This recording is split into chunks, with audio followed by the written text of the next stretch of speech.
ఘనమైన దేవాతి దేవునికి స్తుతి స్తోత్రములు సమర్పిస్తున్నాను। महान परमेश्वर को मैं धन्यवाद कहता हूँ, उनका स्तुति करता हूँ।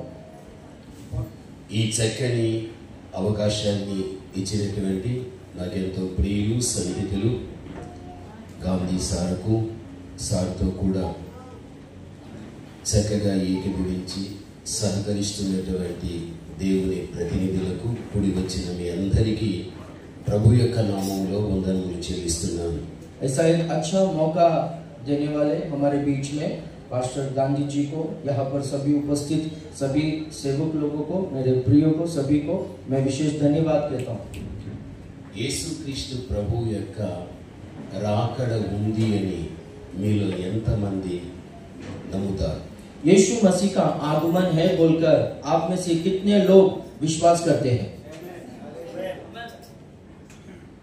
మీలో ప్రభు యొక్క రాకడ లేదు అని ఎంతమంది నమ్ముతారు? यीशु मसीह का आगमन नहीं है बोलकर कितने लोग विश्वास करते हैं इस बात को? కొంతమంది దానికి చేయట్లేదు, దీనికి చేయట్లేదు। कुछ लोग उसके लिए हाथ नहीं उठाए और इसके लिए भी हाथ नहीं उठाए, అంటే వీళ్ళు మధ్యలోనే ఉండిపోతారు। यानी इसका मतलब ये लोग बीच में ही रह जाएंगे। మనకు రహస్యమైనది రెండే రెండు। और एक रहस्य की बात दो ही दो है। మన యొక్క పోక, దేవుని రాక हमारा जाना, परमेश्वर का आना మనకు తెలియదు। हमको पता नहीं, అయినా फिर भी ఎప్పటికైనా कभी भी होने दो, యేసు రాక తప్పదు। यीशु मसीह आना होगा ही होगा। నేనైనా आज होने दो, లేక రేపైనా नहीं तो कल होने दो, లేక ఆ మీదటైనా नहीं तो उसके बाद में होने दो, యేసుక్రీస్తు వస్తాడు। यीशु मसीह आएगा। యేసుక్రీస్తు ప్రభు వచ్చినప్పుడు यीशु मसीह प्रभु आने पर మనమందరం కూడా ఆయనను మనం ఎదుర్కొనే వ్యక్తులుగా ఉండాలి। हम सब लोग उनका सामना करने का व्यक्तियों की तरह होना चाहिए। నేను స్వదేశంలో ఉండిన విదేశాలలో ఉండిన క్రైస్తవ సమాజానికి చెప్పే మొదటి మాట ఏమిటి అంటే, मैं चाहे स्वदेश में रहूं या विदेश में रहूं, परमेश्वर के लोगों को मैं क्या बात बोलता हूं बोलो तो, క్రైస్తవ సమాజానికి ఇది దిద్దుబాటు కాలము కాదు, ఇది సిద్ధపాటు కాలము। मसीह समाज के लिए ये सुधरने का समाज नहीं है, समय नहीं है, पर अपने आप को तैयारी करने का समय है। ఈ రోజుల్లో అనేక మంది వ్యక్తులు దిద్దుబాటుకే తమ జీవితాన్ని అంకితం చేసుకున్నారు, కానీ ఇంకా చాలా మంది సిద్ధపాటులోనికి రాలేదు। आज बहुत सारे लोग अपने आप को सुधारने के परिस्थिति में है, पर ना अपने आप को प्रभु के आगमन के लिए तैयार करने के स्थिति में नहीं आए हैं। నీవు దైవజనుడవైనా, यदि आप परमेश्वर के सेवक हो, నీవు సంఘ పెద్దవైనా, चाहे आप कलीसिया में एक अग्रणी हो, లేక సంఘంలో ఉన్న సభ్యురాలవైనా, चाहे आप कलीसिया में एक सदस्य हो, నీవు పరీక్షించుకోవలసిన వ్యక్తివై ఉన్నావు। आप अपने आप को जांचने वाला व्यक्ति हो। నేను దిద్దుబాటులోనే ఉంటున్నానా, సిద్ధపాటులో ఉంటున్నానా? क्या मैं अपने आप को सुधारने के उसी स्थिति में हूँ या फिर अपने आप को मैं तैयार करने की स्थिति में हूँ? నువ్వు దిద్దుబాటులో ఉండినట్లయితే, यदि आप अपने आप को सुधारने की स्थिति में हो, దానికి నీవు స్వస్తి చెప్పి उसको आप छोड़कर నువ్వు సిద్ధపాటులోనికి వచ్చే వ్యక్తిగా నీవు ఉండాలి। आप तैयारी होने की स्थिति में आना चाहिए। నీవు బ్రతికి ఉన్న కాలంలో आप जितना दिन जीवित रहोगे, యేసుక్రీస్తు రాగలిగితే, यीशु मसीह आएगा तो సిద్ధపడిన నీవు ఆయన ఎదుర్కోవటం జరుగుతుంది। आप जब तैयार रहोगे तो उनका सामना आप कर पाओगे। సిద్ధపాటు లేకపోతే यदि आप तैयारी में नहीं रहोगे तो విడిచిపెట్టబడే పరిస్థితులు ఉంటుంది। आप छूट जाने का परिस्थिति में रहोगे, అది మంచిది కాదు। वो अच्छा बात नहीं है। పరిశుద్ధ గ్రంథాన్ని మనం చూస్తే, पवित्र शास्त्र को हम लोग देखेंगे तो యేసుక్రీస్తు ప్రభు యొక్క రాకడలు 3 రాకడలుగా కనిపిస్తున్నాయి। यीशु मसीह का आगमन में 3 प्रकार का आगमन हमको दिखता है। అసలుకి 3 రాకడలో 3 సంభవాలు సంభవించగలుగుతాయి। ये 3 आगमन में 3 घटना घटते हैं। మొదటి రాకడలో ఏం జరుగుతుంది? पहला आगमन में क्या होगा? రెండవ రాకడలో ఏం జరుగుతుంది? दूसरा आगमन में क्या होगा? మూడవ రాకడలో ఏం జరుగుతుంది? तीसरा आगमन में क्या होगा? జాగ్రత్తగా మనం ఆలోచించాలి। और श्रद्धा से हम लोग इसको सोचना ఈ है। 3 రాకడల గురించి మనం ఆలోచిస్తే, ये 3 आगमन के बारे में हम लोग सोचेंगे तो మొదటిది पहला అవతారము. అవతారం पहला जो है अवतार यानी नहीं अवतार अवतार మానవ అవతారం. देहधारी होकर आया, वो मानव अवतार में आया. రెండవది ఆగమనం. और दूसरा जो है आना आगमन. మూడవది ప్రత్యక్షత. और तीसरा जो है प्रकट होना. అనగా యేసుక్రీస్తు ప్రభుల వారు, इसका मतलब यीशु मसीह ఆయన అవతార పురుషుడు. वो अवतार लिया हुआ पुरुष है. రెండవది ఆయన రాకడలో ఒక ఆగమనముగా ఆయన రాబోతూ ఉన్నాడు. और दूसरा उनके आगमन में वो आने वाले हैं. आगमन అది ఒక ప్రత్యక్షత. वो एक प्रगटीकरण है. జాగ్రత్తగా మనం విందాం. हम लोग श्रद्धा से सुनेंगे. మొదట అవతారము అంటే पहला अवतार यानी యేసుక్రీస్తు 2025 సంవత్సరముల క్రితం పరలోక రాజ్యాన్ని విడిచిపెట్టి అక్కడే తన దైవత్వాన్ని కూడా విడిచిపెట్టి మన వంటి శరీరాన్ని ధరించుకుని లోకానికి వచ్చాడు. यीशु मसीह 2025 साल पहले स्वर्ग को और ईश्वरत्व को छोड़कर हमारे जैसा देह को धारण कर इस पृथ्वी में आया. అనగా అది మానవ అవతారము. इसका मतलब वो मानव अवतार है. సంస్కృత భాషలో అవతార్ అంటే దిగుట అని అర్థం. संस्कृत भाषा में अवतार यानी इसका मतलब है कि उतर आना. అనగా యేసుక్రీస్తు ప్రభుల వారు మానవుడుగా వచ్చినప్పుడు ఆయన దిగి వచ్చాడు. इसका मतलब यीशु मसीह मानव अवतार में आना यानी वो उतर आया स्वर्ग से. ఇది మొదటి రాకడైంది. ये पहला आगमन. దీనిని మనము అవతారము అంటాము. इसको हम लोग अवतार कहते हैं. మళ్ళీ చెబుతున్నాను, और एक बार कहता हूँ, సంస్కృత భాషలో అవతార్ అంటే దిగుట అని అర్థం. संस्कृत भाषा में अवतार यानी उतर आना.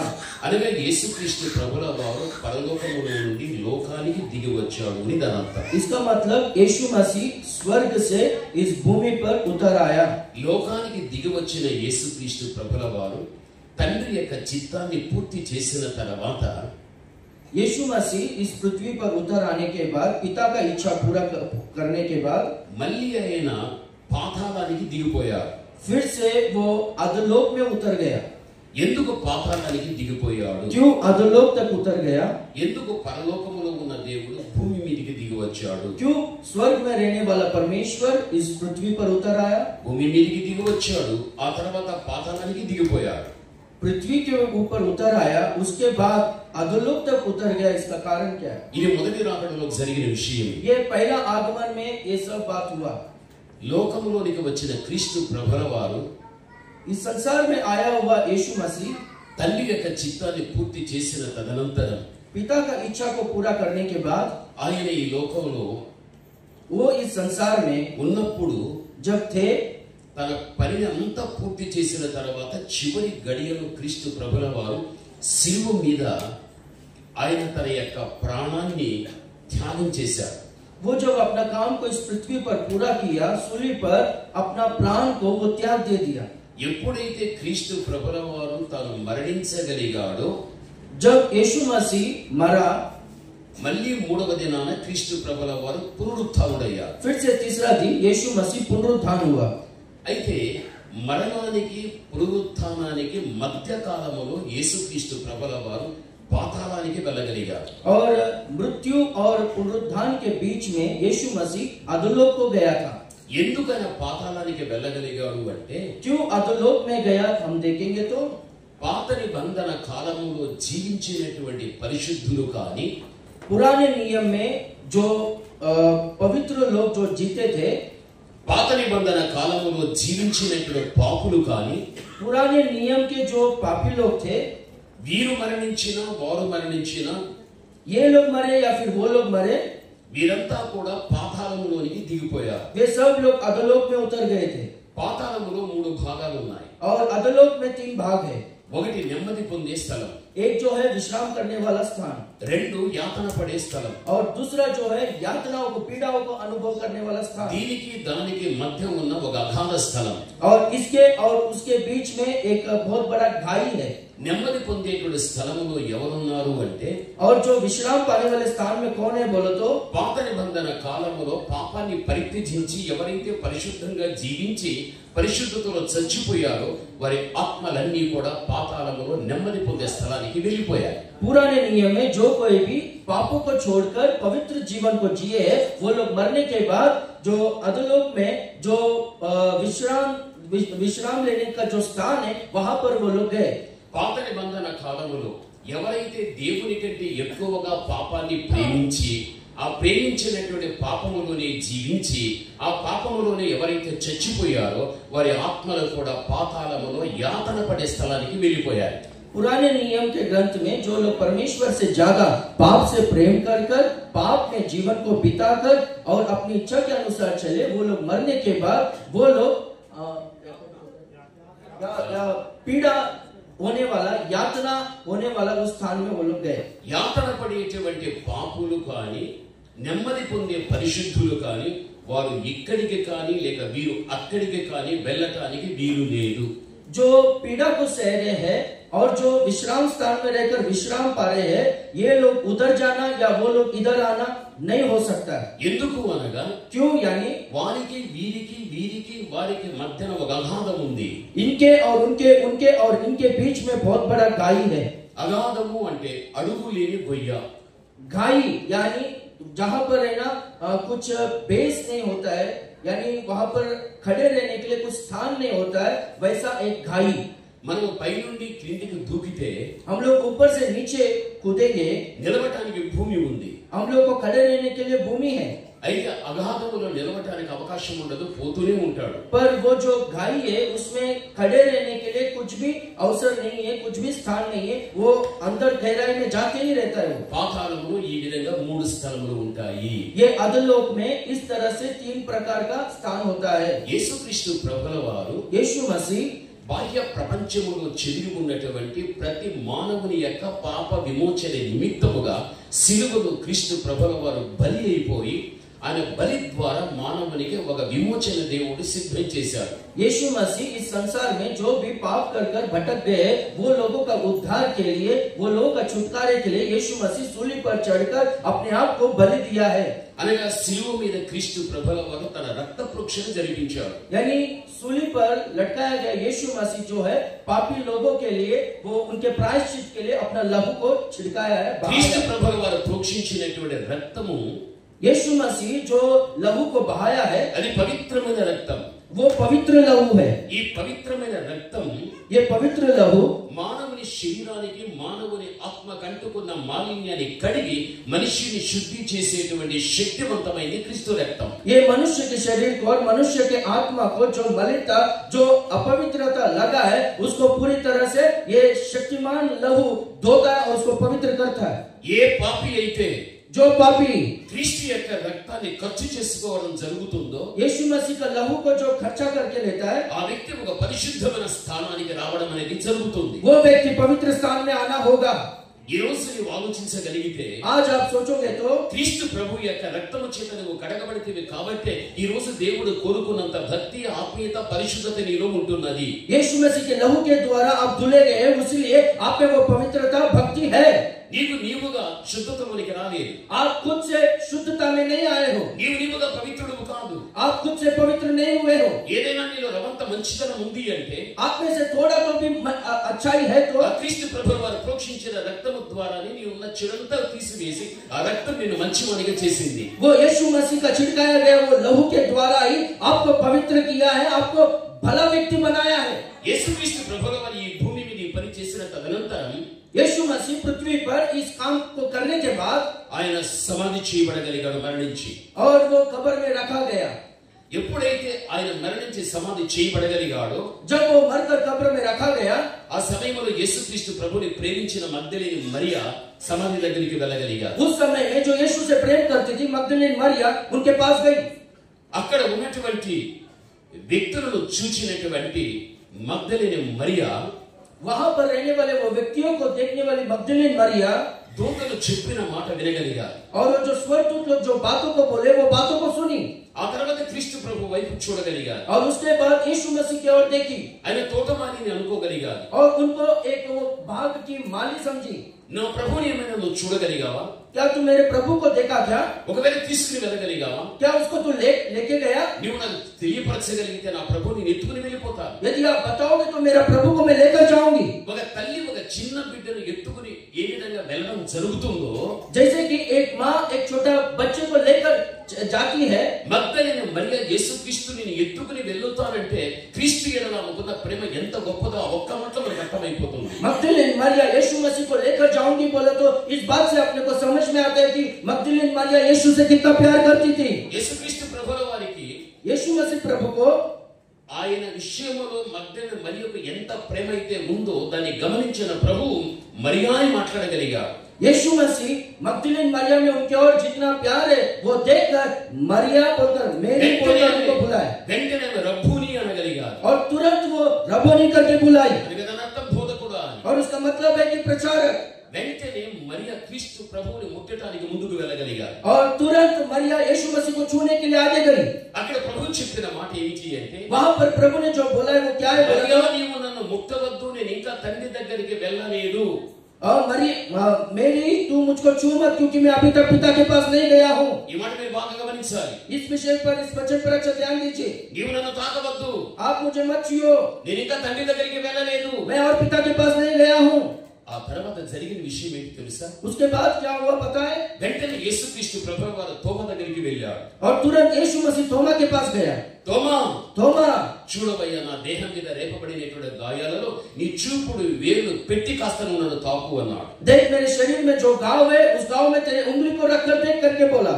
అక్కడ మగ్దలేనే మరియను ముట్టవద్దు అన్నాడు, ఇక్కడ తోమాను ముట్టుకో అన్నాడు. वहां पर मग्दलीन मरिया को बोलता है कि तुम मुझको मत छू. यहाँ पर तोमा से कहता है कि तेरा उंगली मेरे घाव में रखकर मुझको छू के देख. అది యోహాను సువార్త 20వ అధ్యాయం 17వ వచనం. అదే యోహాను సువార్త 20వ అధ్యాయం 27వ వచనంలో మనకు కనిపిస్తూ ఉంది. ये जो है यूहन्ना सुसमाचार 20वां अध्याय 20वें वचन में और 27वें वचन में हम देख सकते हैं. మరియను ముట్టవద్దు అంటే తండ్రి దగ్గరికి పోలేదు. मरियम से कहता है कि तुम मुझको छू मत. इसका मतलब क्या है कि मैं और पिता के पास नहीं गया बोलता हूँ प्रभु. తోమాను ముట్టు అంటే తండ్రి దగ్గరికి పहुंచేశాడు. और तोमा से कहता है कि मुझको छू बोल तो इसका मतलब है कि पिता के पास जाकर आ चुका है. ఈ మధ్య కాలంలో మనం ఆలోచించగలిగితే ये बीच के समय में हम लोग सोचेंगे तो క్రీస్తు యొక్క మరణానికి క్రీస్తు యొక్క పునరుత్థానానికి మధ్య కాలంలో యేసుక్రీస్తు ప్రభువు వారు పాతాళానికి దిగిపోయాడు. यीशु मसीह के मृत्यु और यीशु मसीह के पुनरुत्थान के बीच में यीशु मसीह अधोलोक में जाकर आ गया है. ఆయన పాతాళానికి దిగిన వెంటనే जब वो अधोलोक में उतर गया, పాతాళం ఏం చేసింది తెలుసా? अधोलोक क्या किया? యెషయా గ్రంథం यशायाह का किताब 14వ అధ్యాయం 14वां अध्याय 9-10 వచనాలు చదువుకుందాం. 9 और 10वें वचन को हम लोग पढ़ेंगे. పాతాళానికి వెళ్ళిన వెంటనే పాతాళంలో ఉన్నట్టు ప్రేతాలంతా ఏం చేశారు అంటే యెషయా 14:9-10 చదువుకుందాం. यशायाह का किताब 14वां अध्याय 9वां वचन में हम लोग देखते हैं कि जब यीशु मसीह अधोलोक में गया, अधोलोक में सारा आत्माएं क्या किए बोलकर वहां पर हम लोग देखते हैं. నీవు ప్రవేశించుచుండగానే నిన్ను ఎదుర్కోవటానికి క్రింద పాతాళం నీ విషయమై కలవరపడుచు ఉన్నది. అది నిన్ను చూచి ప్రేతలను లేపుచు ఉన్నది. భూమి మీద పుట్టిన సమస్త శూరులను జనముల రాజులందరినీ కూడా వారి వారి సింహాసనాల మీద నుండి లేపుచున్నది. వారందరూ కూడా నిన్ను చూచి నీవు కూడా మావలే బలహీనుడవైతివా, నీవు కూడా మా బోటివాడవైతివా. చూడండి, ఈ వాక్యాన్ని బట్టి చూడగలిగినట్లయితే इस वचन में हम लोग देखेंगे तो యేసుక్రీస్తు ప్రభుల వారు పాతాళ లోకానికి వెళ్ళిపోయిన తర్వాత పాత నిబంధన కాలములో చనిపోయినటువంటి పరిశుద్ధులందరూ కూడా ప్రభువుని ఎదుర్కోవడం పాతాళంలో మనం చూస్తూ ఉంటున్నాం. यहाँ पर यीशु मसीह मरने के बाद जब अधोलोक में गया तो पुराने नियम के सभी भक्त लोग, पवित्र लोग यीशु मसीह को देखकर उनसे मिले. పాతాళంలో పరిశుద్ధులు ప్రభువుని ఎదుర్కోవడమే కాకుండా పాతాళములో ప్రభువు చెప్పిన ఒక చక్కని మాట, ఈ వాక్యాన్ని మనం చదువుకుందాం.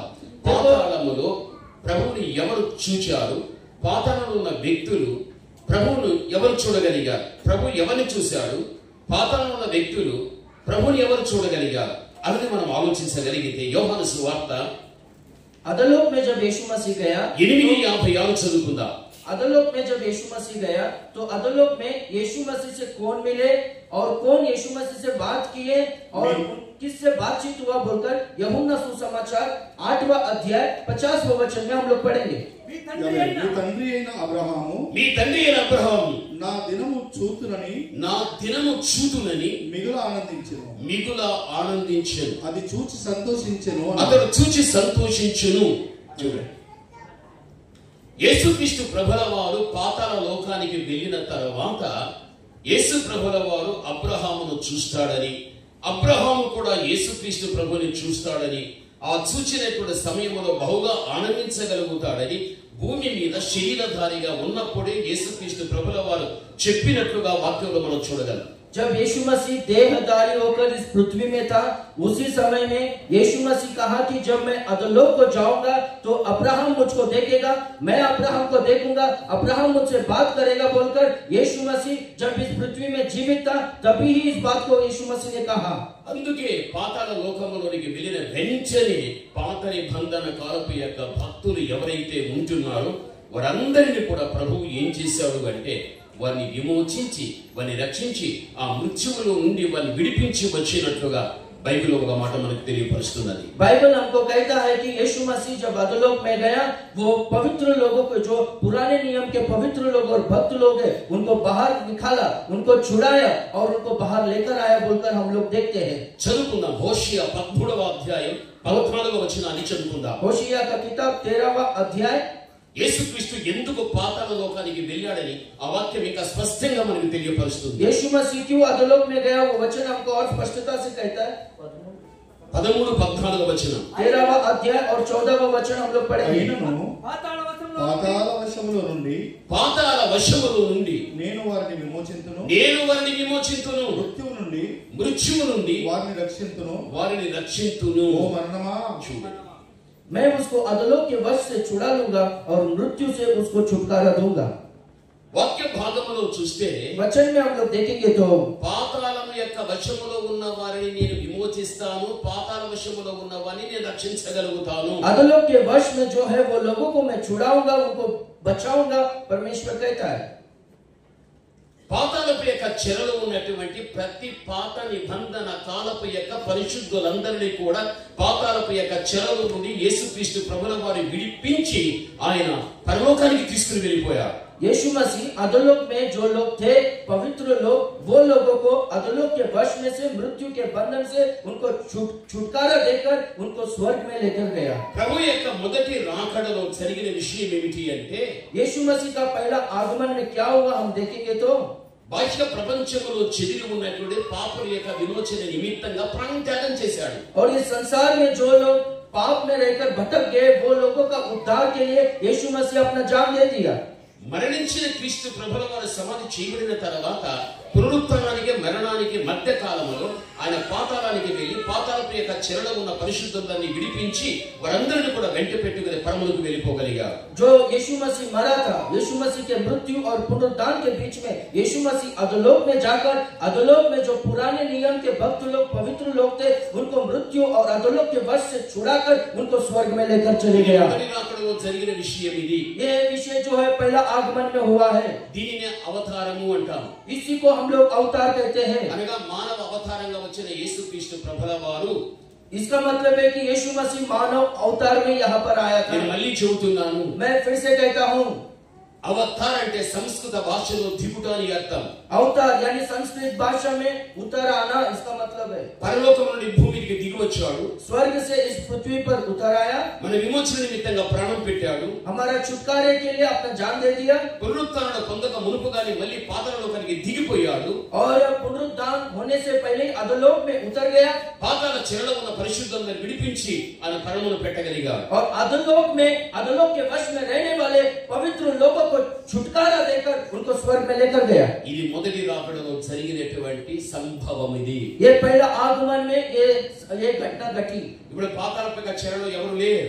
अभी अधोलोक के वश में कोई भी नहीं है। ఆ పాతాళపు చెరలో ఎవరు ఉంటున్నారు అంటే वो अधोलोक के बंधन में कौन है बोला तो కేవలం పాపులు మాత్రమే ఉంటూ ఉన్నారు. केवल पापी लोग ही वहां पर रह रहे हैं। వారు ఇక్కడ యాతన పడుతూ ఉంటున్నారు. वहां पर वो लोग पीड़ा सह रहे हैं। న్యాయాధిపతి అయిన దేవుడు ధవళ సింహాసనం మీద కూర్చుని ఆయన తీర్పు తీర్చేదానికి ఎప్పుడైతే కూర్చోగలుగుతాడో అప్పుడు వారందరూ తీర్పులోనికి రావడం జరుగుతుంది. जब न्यायाधिपति न्यायाधीश यीशु मसीह अपना न्याय के सिंहासन पर बैठकर वो सब लोगों का न्याय करेगा। ఇది మొదటి రాకడలో జరిగేటువంటి విషయం. ये पहला आगमन में होने वाला विषय है। రెండవదిగా చూడగలిగితే दूसरा हम लोग देखेंगे तो ఆగమనము అంటారు. आगमन कहते हैं। అనగా యేసుక్రీస్తు ప్రభు యొక్క రెండవ రాకడ కోసం కనిపెడుచున్నటువంటి మనము ఆయన రాకడ ఆగమనము అని చెప్పవచ్చు. इसका मतलब है कि यीशु मसीह का आने के लिए उनका आगमन का जो हम लोग इंतजार कर रहे हैं उसी को ही दूसरी बार प्रभु जब आएगा उसको आगमन कहते हैं। యేసుక్రీస్తు వస్తాడని నేను అంటున్నాను, యేసుక్రీస్తు వస్తాడని నీవు అంటున్నావు. यीशु मसीह आएगा बोलकर मैं कह रहा हूँ, यीशु मसीह आएगा बोलकर आप भी कह रहे हो। మనం సిద్ధపడాలని చెప్పి నేను అంటున్నాను. हम लोग तैयार होना है बोलकर मैं कह रहा हूँ। అవును సిద్ధపడాలని నీవు అంటున్నావు. हाँ तैयार होना है बोलकर आप भी कह रहे हो। మన జీవితం ఈ రోజుల్లో మాటకే సరిపోతున్నది కానీ हमारा जीवन केवल बातों में ही सीमित हो रहा है पर క్రైస్తవ సమాజంలో అది కార్యరూపంలోనికి రాలేని పరిస్థితుల్లో ఉంటుంది ఈ రోజు. मसीह समाज में वो काम में नहीं लेकर आ रहे हम लोग। క్రైస్తవుని జీవితం అనేది मसीह का जीवन పరిశుద్ధ గ్రంథములో ఉన్న ఏ వాక్యంతో దేవుడు మనల్ని సంధించినప్పటికీ కూడా परमेश्वर जो वचन के द्वारा हमसे बात करता है అది విన్నటువంటి మనము ఒక మాట వరకే దాన్ని సరిపెట్టుకునే వ్యక్తులుగా కాకుండా ఆ మాటను మన నిజ జీవితంలో కార్యరూపము దాల్చేటట్టుగా మనం సిద్ధపడాలి. जो वचन हम लोग सुनते हैं हम लोग सुनने तक ही सीमित न रखते हुए वो वचन के अनुसार हम लोग चलना चाहिए, करना चाहिए। యేసుక్రీస్తు ప్రభుల వారు వచ్చిన తర్వాత यीशु मसीह प्रभु जब आएगा తప్పనిసరిగా క్రీస్తుని మనం ఎదుర్కొనే వ్యక్తులు ఉండాలి. हम लोग निश्चय रीति से यीशु मसीह से मिलने वाले लोग होना चाहिए। నీవు చనిపోయి సమాధిలో ఉండినా आप मरकर समाधि में कब्र में रहे तो भी ఒకవేళ నువ్వు బ్రతికిన కాలంలో యేసు వచ్చినా यदि आप जीवित समय में यीशु मसीह आया तो చచ్చినటువంటి నీ సమాధి తెరవబడాలి. आप जो मरे होंगे कब्र में रहेंगे तो वो कब्र खुलना चाहिए। ప్రభుని ఎదుర్కోవాలి. आप प्रभु से जाकर मिलना है। బ్రతికి ఉన్న కాలంలో వస్తే సజీవంగా ప్రభుని ఎదుర్కోవాలి. जब आप जीवित रहोगे उस समय में यीशु मसीह आएगा तो उस समय में यीशु मसीह से जाकर मिलना है। ప్రభునందు ప్రియమైనటువంటి వారు, प्रभु में प्रिय लोगों, అసలు ప్రభుని ఎదుర్కొనేటువంటి వ్యక్తులు ఎవరు? प्रभु से मिलने वाले लोग कौन हैं? ఇది మీరందరూ కూడా చాలా జాగ్రత్తగా గమనించాలి. ये सब कुछ आप लोग बहुत ही श्रद्धा से ध्यान देना है। ప్రభు యొక్క రాకడలో ప్రభుని ఎదుర్కొనే వ్యక్తులు ఎవరు అంటే प्रभु के आगमन में प्रभु से मिलने वाले लोग कौन है बोला तो పరిశుద్ధ గ్రంథంలో पवित्र शास्त्र में రెండవ రాజులకు రాసినటువంటి గ్రంథంలో మనం చూస్తే दूसरा राजा का किताब में हम लोग देखेंगे तो రెండవ అధ్యాయం 16-18 మనం చూసినప్పుడు दूसरा अध्याय 16वां वचन और 18वां वचन में जब हम लोग देखेंगे तो అక్కడ మనకు ఏలియా కనిపిస్తూ ఉన్నాడు. वहां पर हम लोग को एलिया दिखता है, అక్కడ ఎలీషా కనిపిస్తున్నాడు. वहां पर एलीशा दिखता है। వీరిద్దరి మధ్య సంభాషణ జరుగుతూ ఉంది. ये दोनों के बीच में बातचीत हो रहा है। ఎలీషాను ఏలియా విడిచిపెట్టి వెళ్ళేటప్పుడు एलीशा को जब एलिया छोड़कर जा रहा था ఏలియా ఎలీషాకు ఒక అవకాశం ఇచ్చాడు. एलिया एलीशा को एक मौका दिया, నీకేం కావాలో కోరుకోవాలి. तुझे क्या चाहिए मांग। వెంటనే ఎలీషా అంటున్నాడు, तुरंत एलीशा कहता है నీలో ఉన్న ఆత్మ పాలు ఏదైతే ఉందో 2 పాలు నాకు కావాలి అని కోరుకున్నాడు. तुझ में जो आत्मा है उसका दुगना आत्मा मुझको दो करके कहता है। అది దేవుని యొక్క ఆధీనంలో ఉంటున్నది అని वो परमेश्वर के अधीन में है बोलकर వీరిరువురు మాట్లాడుచు ఉండగానే ये दोनों लोग आपस में बात कर रहे थे। సుడిగాలి చేత ఏలియా లేపబడి వెళ్ళిపోయాడు. वहां पर एक भवंडर आया और भवंडर में एलिया उठा लिया गया। అక్కడ ఉన్నటువంటి ప్రవక్తల శిష్యులు ఏమన్నారు అంటే वहां पर रहने वाले भविष्यवक्ता के चेले लोग क्या कहे, అయ్యా ఎలీషా, एलीशा ఏలియా సుడిగాలి చేత రేపబడి వెళ్ళిపోయాడు. एलिया भवंडर में उठा लिया गया है। ఆ సుడిగాలి ఎక్కడైనా పర్వతాల మీద లోయల్లో పడవేసిందేమో. वो भवंडर कहीं तो भी एलिया को किधर पर्वत के ऊपर या फिर कहीं तराई में उसको छोड़ दिया होगा। మా దగ్గర బలము కలిగినటువంటి 50 మంది వ్యక్తులు ఉంటున్నారు. हमारे पास सामर्थ्यवान 50 लोग हैं, కాబట్టి నేను వారిని పంపించడం జరుగుతుంది. इसलिए मैं उसको भेजना होगा। ఆ సుడిగాలి తీసుకుని వెళ్ళి లోయల్లో పడేసారేమో, పర్వతాల మీద పడవేసారేమో, ఎక్కడ చదువు మీద పడగలిగారేమో, ఈ 50 మంది వ్యక్తులు కూడా వెదకని అని చెప్పి వీరు ఎలీషాతో అనడం జరుగుతుంది. एलीशा से ये लोग कहते हैं कि हमारे पास ये 50 लोग हैं, ये लोग सब लोग जाकर ढूंढेंगे भवंडर में। वो जब एलिया को लेकर के वो कहीं पर तो उसको छोड़ दिए होंगे, पर्वत में, तराई में या फिर समान भूमि में ढूंढने के लिए जाएंगे बोलकर एलीशा से लोगों ने कहा। అప్పుడు ఎలీషా యొక్క तब एलीशा ప్రవక్తలతో చెబుతున్న మాట, प्रवक्ता भविष्यवक्ताओं से कहता है, మీరు వెదకటానికి మీ దగ్గర ఉన్నటువంటి బలము కలిగిన 50 మందిని మీరు పంపకండి అని చెప్పేశారు. और कहता है कि ढूंढने के लिए आपके पास जो बलवान 50 लोग हैं वो लोगों को भेजो मत कहता है। ఎలీషా మాట వరకు లేదు. एलीशा का बात को कोई नहीं सुना। 50 మంది వ్యక్తులు పంపించగలిగా. ये 50 लोगों को भेजा। 3 రోజులు వెతికారు. 3 दिन वो लोगों ने ढूंढा। పర్వతాల మీదకి వెళ్ళారు, और पर्वत के ऊपर गए, లోయలోనికి వెళ్ళారు, और तराई में गए। ఎంత దూరం వెళ్ళాలో చదువు మీద నడుచుకుంటూ వెళ్ళగలిగారు. जितना दूर तक वो लोग चल सकते थे उतना दूर वो लोग चलकर ढूंढने लगे। ఎలియాసుకి కనిపించలే. वहां पर एलिया का कुछ भी नहीं मिला। మళ్ళీ ఎలీషా దగ్గరకు వచ్చేయా కనిపించలే అని చెప్పగలిగారు. फिर से एलीशा के पास आकर वो लोग नहीं मिले बोलकर कहे, ఇక ముందుగానే చెప్పగలిగాను కదా వెళ్ళవద్దు అని. मैं एलीशा कहता कि मैं पहले बोला कि जाओ मत। ఇక్కడ నువ్వు అర్థం చేసుకోవాలి. यहाँ पर आपको समझना है, దేవుని యొక్క రాకడ గడియలో परमेश्वर के आगमन के समय में పరిశుద్ధులు ఎత్తబడిపోయిన తర్వాత, जब पवित्र लोग उठा लिए जाएंगे, పాపులు ఆగిపోయిన తర్వాత, जब पापी लोग छूट जाएंगे, పాపులైన వ్యక్తులు పరిశుద్ధుల లోకంలో ఎంత వెలిగినా కనిపించరు. ये पापी लोग पवित्र लोगों को चाहे कितना भी ढूंढो वो लोग मिलेंगे नहीं। ఒక ఇంటిలో భార్య భర్త ఉండగలిగితే, एक घर में पति पत्नी रहेंगे तो, భర్త భక్తిగా ఉండి భార్య భక్తిగా లేకపోతే यदि पति भक्ति से रहकर पत्नी भक्ति से नहीं रहेगी तो ఎడబాటు కలుగుతుంది. और उनके बीच में ना अंतर होगा। ఎడబాటు ఒక ఇంట్లో జరుగుతుంది, वहां पर अलग होना एक घर में होगा, ఎడబాటు సంఘంలో జరుగుతుంది, अलग होना एक कलीसिया में होगा, ఎడబాటు సమాజంలో జరుగుతుంది. समाज में एक दूसरे से अलग होना होगा। ఎత్తబడిపోయిన వ్యక్తుల విషయంలో ఆగిపోయిన వ్యక్తులు ప్రపంచమంతా తిరిగిన వారి అచ్చుగా కనిపించదు కనిపించదు కనిపించదు. और जो उठा लिए गए उन लोगों को ढूंढने के लिए जो छूट गए वो लोग ढूंढते रहेंगे पर उनका थोड़ा भी आंसू किया चिन्ह उनको मिलेगा नहीं। ఏలియా కనిపించలే. एलिया दिखाई नहीं दिया। ఏలియా కనిపించకుండా ఎత్తబడటానికి एलिया नहीं दिखने के लिए, वो उठा लिए जाने के लिए కారణం ఏమిటి? कारण क्या है? దేవునితో మాట్లాడాడు ఏలియా. परमेश्वर एलिया से बात कर, యెహోవా, यहोवा, ఓ యెహోవా, यहोवा, నేనొక్కడే నీ పక్షమున రోషము కలిగిన వాడను.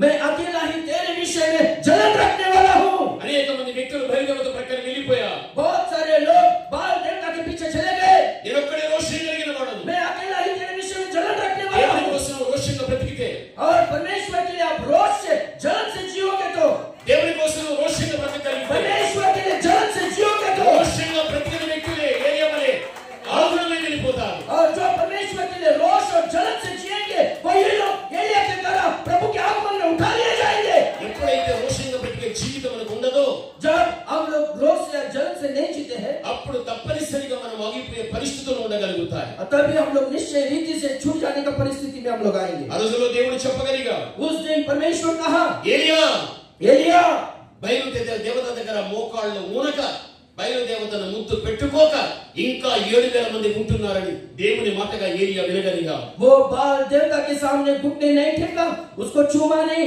वैसा लोग 7,000 लोग और है देश में। ఏది ఉన్నప్పటికీ కూడా चाहे कुछ भी होने दो, ఆ రోజుల్లో ఏలియా జీవించిన జీవితం రోషం కలిగిన జీవితం. उन दिनों में एलिया जो जीवन को जिया वो बहुत ही जलन से और रोष से जीता था।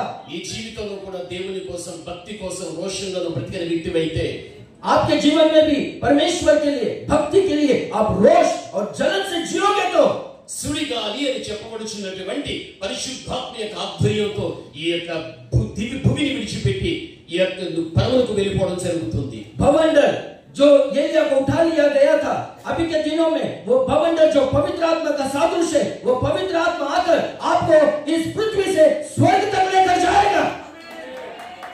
అంత మాత్రమే కాదు కానీ उतना ही नहीं पर పరిశుద్ధ గ్రంథంలో నీవు చూడు, पवित्र शास्त्र में आप देखो, ఆదికాండం 5వ అధ్యాయం उत्पत्ति का किताब 5वां अध्याय 23వ వచనాన్ని చదువుకుందాం. 23वें वचन में हम लोग पढ़ेंगे। అక్కడ ఏలియా లాగానే మరో వ్యక్తి కనిపిస్తూ वहां ఉంటాడు. पर एलिया की तरह और एक व्यक्ति हमको दिखाई देता है। ఆదికాండం 5:23 చదువుకుందాం. उत्पत्ति का किताब 5वां अध्याय 23वां वचन हम लोग पढ़ेंगे। అస్తమయమును ఉదయమును కలుగగా ఆ, 5వ దినమాయెను. ఆదికాండం 5:23 పాస్టర్. इस प्रकार हानोक की कुल आयु 365 वर्ष की हुई।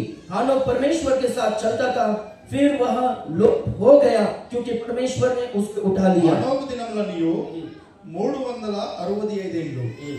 హనోకు దేవునితో నడిచిన తరువాత దేవుడు అతన్ని తీసుకొని పోయిను కనుక అతడు లేకపోయాను. అతడు లేకపోయాను. वो नहीं था क्योंकि परमेश्वर ने उसे उठा लिया था। ఇక్కడ మనకు హానోకు కనిపిస్తున్నాడు. यहाँ पर हम लोग को हानोक दिखाई देता है। హానోకు జీవించిన కాలం 365 సంవత్సరములు. हानोक का जीवन का जो आयु है वो 365 साल था లెక్కకొచ్చింది 300 సంవత్సరాలు. और जो गिनती में आया वो 300 साल। అనగా హానోకు 300 సంవత్సరములు దేవునితో నడిచాను. यानी हानोक जो है 300 साल परमेश्वर के साथ में चला। నడిచినప్పుడు హానోకును దేవుడు తీసుకునేను.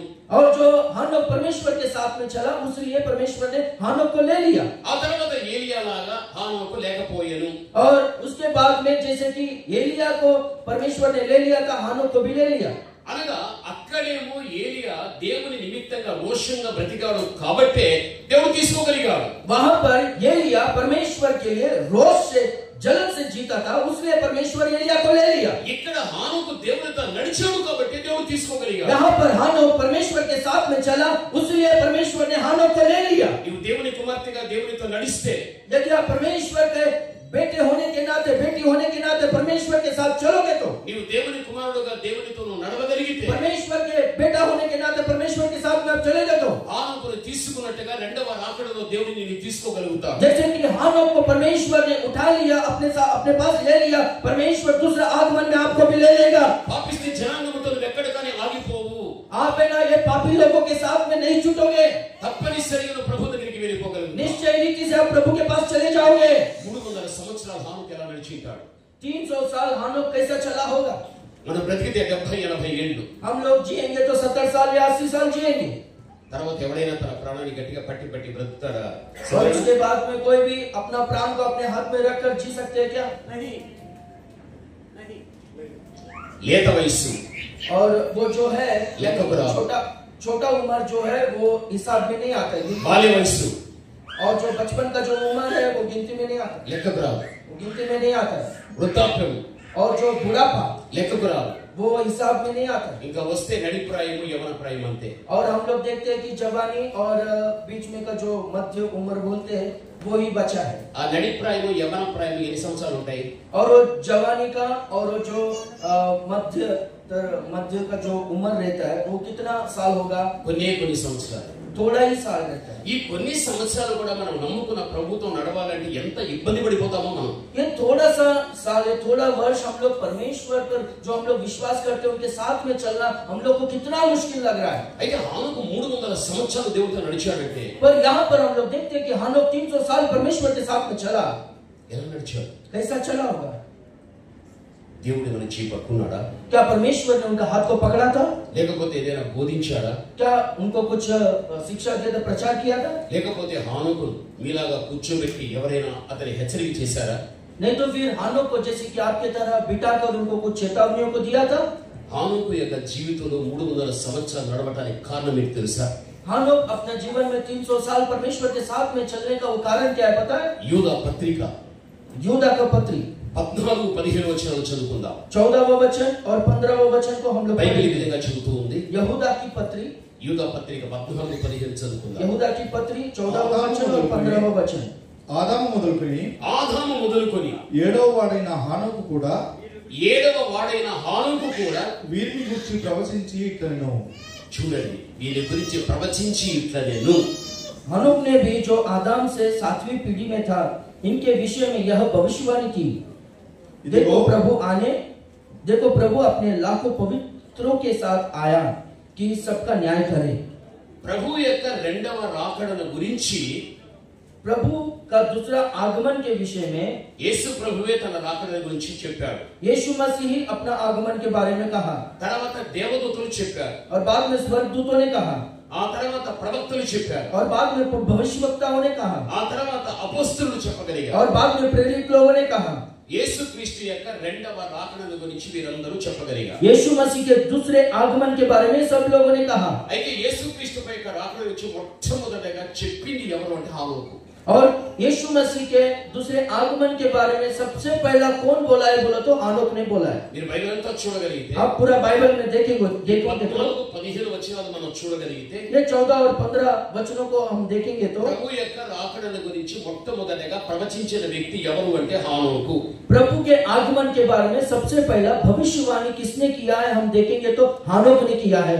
అయితే ఇక్కడ వాక్యంలో చూడగలిగితే तो यहाँ पर वचन में हम लोग देखेंगे तो ఆదాము మొదలుకొని 7వ వాడైనటువంటి హానోకు అని వ్రాయబడి ఉంది. आदम से लेकर 7वां पीढ़ी में जो है वो हानोक है बोलकर लिखा गया है. హానోకు జన్మించినప్పుడు, హానోకు జీవించినప్పుడు ఆదాము బ్రతికే ఉన్నాడు. जब हानोक पैदा हुआ था, जब हानोक जी रहा था, उस समय में आदम जीवित था. అప్పుడు హానోకు ఏం చేశాడో తెలుసా? तब हानोक ने क्या किया पता है? ఆదాము గురించి తెలుసుకున్నాడు. आदम के बारे में जानकारी लिया. ఆదాము గురించి హానోకు ఏం తెలుసుకున్నాడు? आदम के बारे में क्या जान लिया हानोक ने? మళ్ళీ చెబుతున్నా, मैं फिर से कह रहा हूँ, హానోకు పుట్టినప్పుడు, जब हानोक पैदा हुआ, హానోకు జీవించినప్పుడు जब हानोक जी रहा था, ఆదాము బ్రతికే ఉన్నాడు. आदम जीवित था. అయితే హానోకు బ్రతికి ఉన్నటువంటి ఆదాము గురించి ఏం తెలుసుకున్నాడు? तो हानोक जब जी रहा था, तो जब उस समय में जिंदा था, आदम के बारे में क्या जान लिया? ఒక్కటి తెలుసుకోగలిగా. एक बात को जान लिया. అది ఏంటి తెలుసా? तो क्या है पता है? ఆదికాండం 3వ అధ్యాయం 8వ వచనాన్ని చదువుకుందాం. उत्पत्ति का किताब 3रा अध्याय 8वां वचन में हम लोग पढ़ेंगे. ఆదికాండం 3వ అధ్యాయం 8వ వచనం. उत्पत्ति का किताब 3रा अध्याय 8वां वचन को हम लोग पढ़ेंगे. త్వరగా. तब यहोवा परमेश्वर जो दिन के ठंडे समय वाटिका में फिरता था, शब्द उसको सुनाई दिया. तब आदम और उसकी पत्नी वाटिका के वृक्ष के बीच में यहोवा परमेश्वर से छिप गए. చల్లపూటను ఆదామును అతని భార్యయు, చల్లపూట ఆదామును అతని భార్యయు తోటలో సంచరించుచున్న దేవుడైన యెహోవా స్వరముని. తోటలో ఎవరు సంచరిస్తున్నారు? वाटिका में कौन फिर रहा था? దేవుడైన యెహోవా. దేవుడైన యెహోవా తోటలో ఏం చేస్తున్నాడు? సంచరించుట. परमेश्वर यहोवा, सब लोग ध्यान से सुनिए, परमेश्वर यहोवा वाटिका में क्या कर रहा था? फिर रहा था. తోటలో నడుచుట, वाटिका में चल रहा था, తోటలో పయనించుట, वाटिका में यात्रा कर रहा था. ప్రతి రోజు దివిని విడిచేవాడు, భూమికి వచ్చేవాడు. हर दिन स्वर्ग को छोड़कर पृथ्वी पर आता था. ఏదైనా తోటలో ఉన్నటువంటి ఆదాము హవ్వ దగ్గరికి, अदन के वाटिका में रहने वाले आदम और हव्वा के पास प्रभु आता था. తోటలోకి వచ్చి దేవుడు నడిచేటప్పుడు వీరిద్దరు కూడా దేవుడితో నడిచేవాడు. जब वाटिका में आकर परमेश्वर चलता था, ये दोनों लोग भी परमेश्वर के साथ में चलते थे. అది హానోకు ఆదాము గురించి తెలుసుకున్న విషయం. అది वो विषय हानोक आदम के बारे में जान लिया. అరే, దివిని విడిచిపెట్టి భూమికి వచ్చినటువంటి యేసు యెహోవా దేవుడు ఏదైనా తోటలో నడుచుకుంటూ వెళ్ళేటప్పుడు ఆదాము కూడా నడుచుకుంటూ వెళ్ళగలిగాడు. और जब परमेश्वर स्वर्ग को छोड़कर इस पृथ्वी में अदन के वाटिका में आकर फिरता था, चलता था, उस समय में आदम और हव्वा भी परमेश्वर के साथ में चलते थे. ये बात है ना, हानोक ने जान लिया. అందుకే హానోకు తన జీవితంలో ఆదామును మాదిరిగా పెట్టుకున్నాడు. इसलिए हानोक अपने जीवन में आदम को एक आदर्श के समान रखा. అతను దేవునితో నడిచినప్పుడు నేను ఎందుకు నడవకూడదు? वो परमेश्वर के साथ में चला तो मैं क्यों नहीं चलूं? అతను దేవునితో సంచరించేటప్పుడు నేను ఎందుకు సంచరించకూడదు? वो परमेश्वर के साथ में चल रहा था तो मैं क्यों नहीं चलूं उनके साथ में? తోటలో ప్రయాణం చేసేటప్పుడు దేవునితో పాటు నేను ఎందుకు ప్రయాణం చేయకూడదు? దేవునితో वाटिका में परमेश्वर के साथ में वो यात्रा कर रहा था तो मैं क्यों परमेश्वर के साथ में यात्रा नहीं करूं? అతని ప్రోత్సహించినది, उसको वो बात है ना प्रोत्साहित किया. అతనికి హెచ్చరికలాగా ఒక ప్రోత్సాహాన్ని కలిగించినది. उनको ना एक चेतावनी के समान, एक प्रोत्साहन के समान आया. ఆదామే.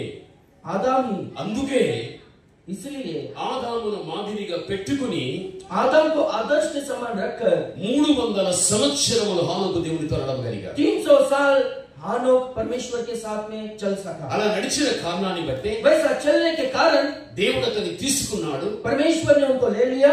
హానోకు లేకపోయాడు. हानोक नहीं था. ఈ రోజు నువ్వు దేవుని కుమార్తెవు, आज आप परमेश्वर की बेटी हो, నువ్వు దేవుని కుమారుడు. आप परमेश्वर के बेटे हो. హానోకు ఆదాముని ఎలా మాదిరిగా పెట్టుకున్నాడు, हानोक जैसे कि आदम को एक आदर्श के रूप में रखा, నువ్వు కూడా ఆదాముని మాదిరిగా పెట్టుకో. आप भी आदम को एक आदर्श के रूप में रखो. హానోకును నీవు కూడా హానోకును కూడా నువ్వు మాదిరిగా పెట్టుకో. हानोक को भी आप आदर्श के रूप में रखो. వారు దేవునితో నడిచిన వారు, वो परमेश्वर के साथ में चले हुए लोग हैं. ఈ భూమి మీద నేను చనిపోయేంత వరకు నేను దేవునితో నడిచే వ్యక్తిగా నేను ఉండాలి. ये भूमि में जितना दिन मैं जीऊंगा उतना दिन मैं परमेश्वर के साथ में चलने वाला व्यक्ति होना चाहिए. దేవునితో నడిచేవాడిని దేవుడు తీసుకుంటాడు. जो परमेश्वर के साथ में चलते हैं परमेश्वर उसे ले लेता है. దేవుని విడిచిపెట్టి లోకంలో ఎవరైతే నడుస్తాడో, परमेश्वर को छोड़कर जो संसार में चलते हैं, ఎవరైతే పాపంలో నడుస్తాడో, जो कोई भी पाप में चलते हैं, ఎవరైతే చెడులో నడవగలుగుతాడో, जो कोई भी बुराई में चलते हैं, అలాంటి వాడిని దేవుడు తీసుకోడు. वैसा लोगों को परमेश्वर नहीं लेता है. దానికి వెళ్ళడు. वो स्वर्ग में नहीं जाएगा. అలాంటి వాడు దేవుని రాకడ నుంచి ఆలోచించడానికి ప్రయోజనం లే. वैसा लोग परमेश्वर के आगमन के बारे में सोचना उसके लिए व्यर्थ है. ఈ రోజు నువ్వు ఆలోచించు.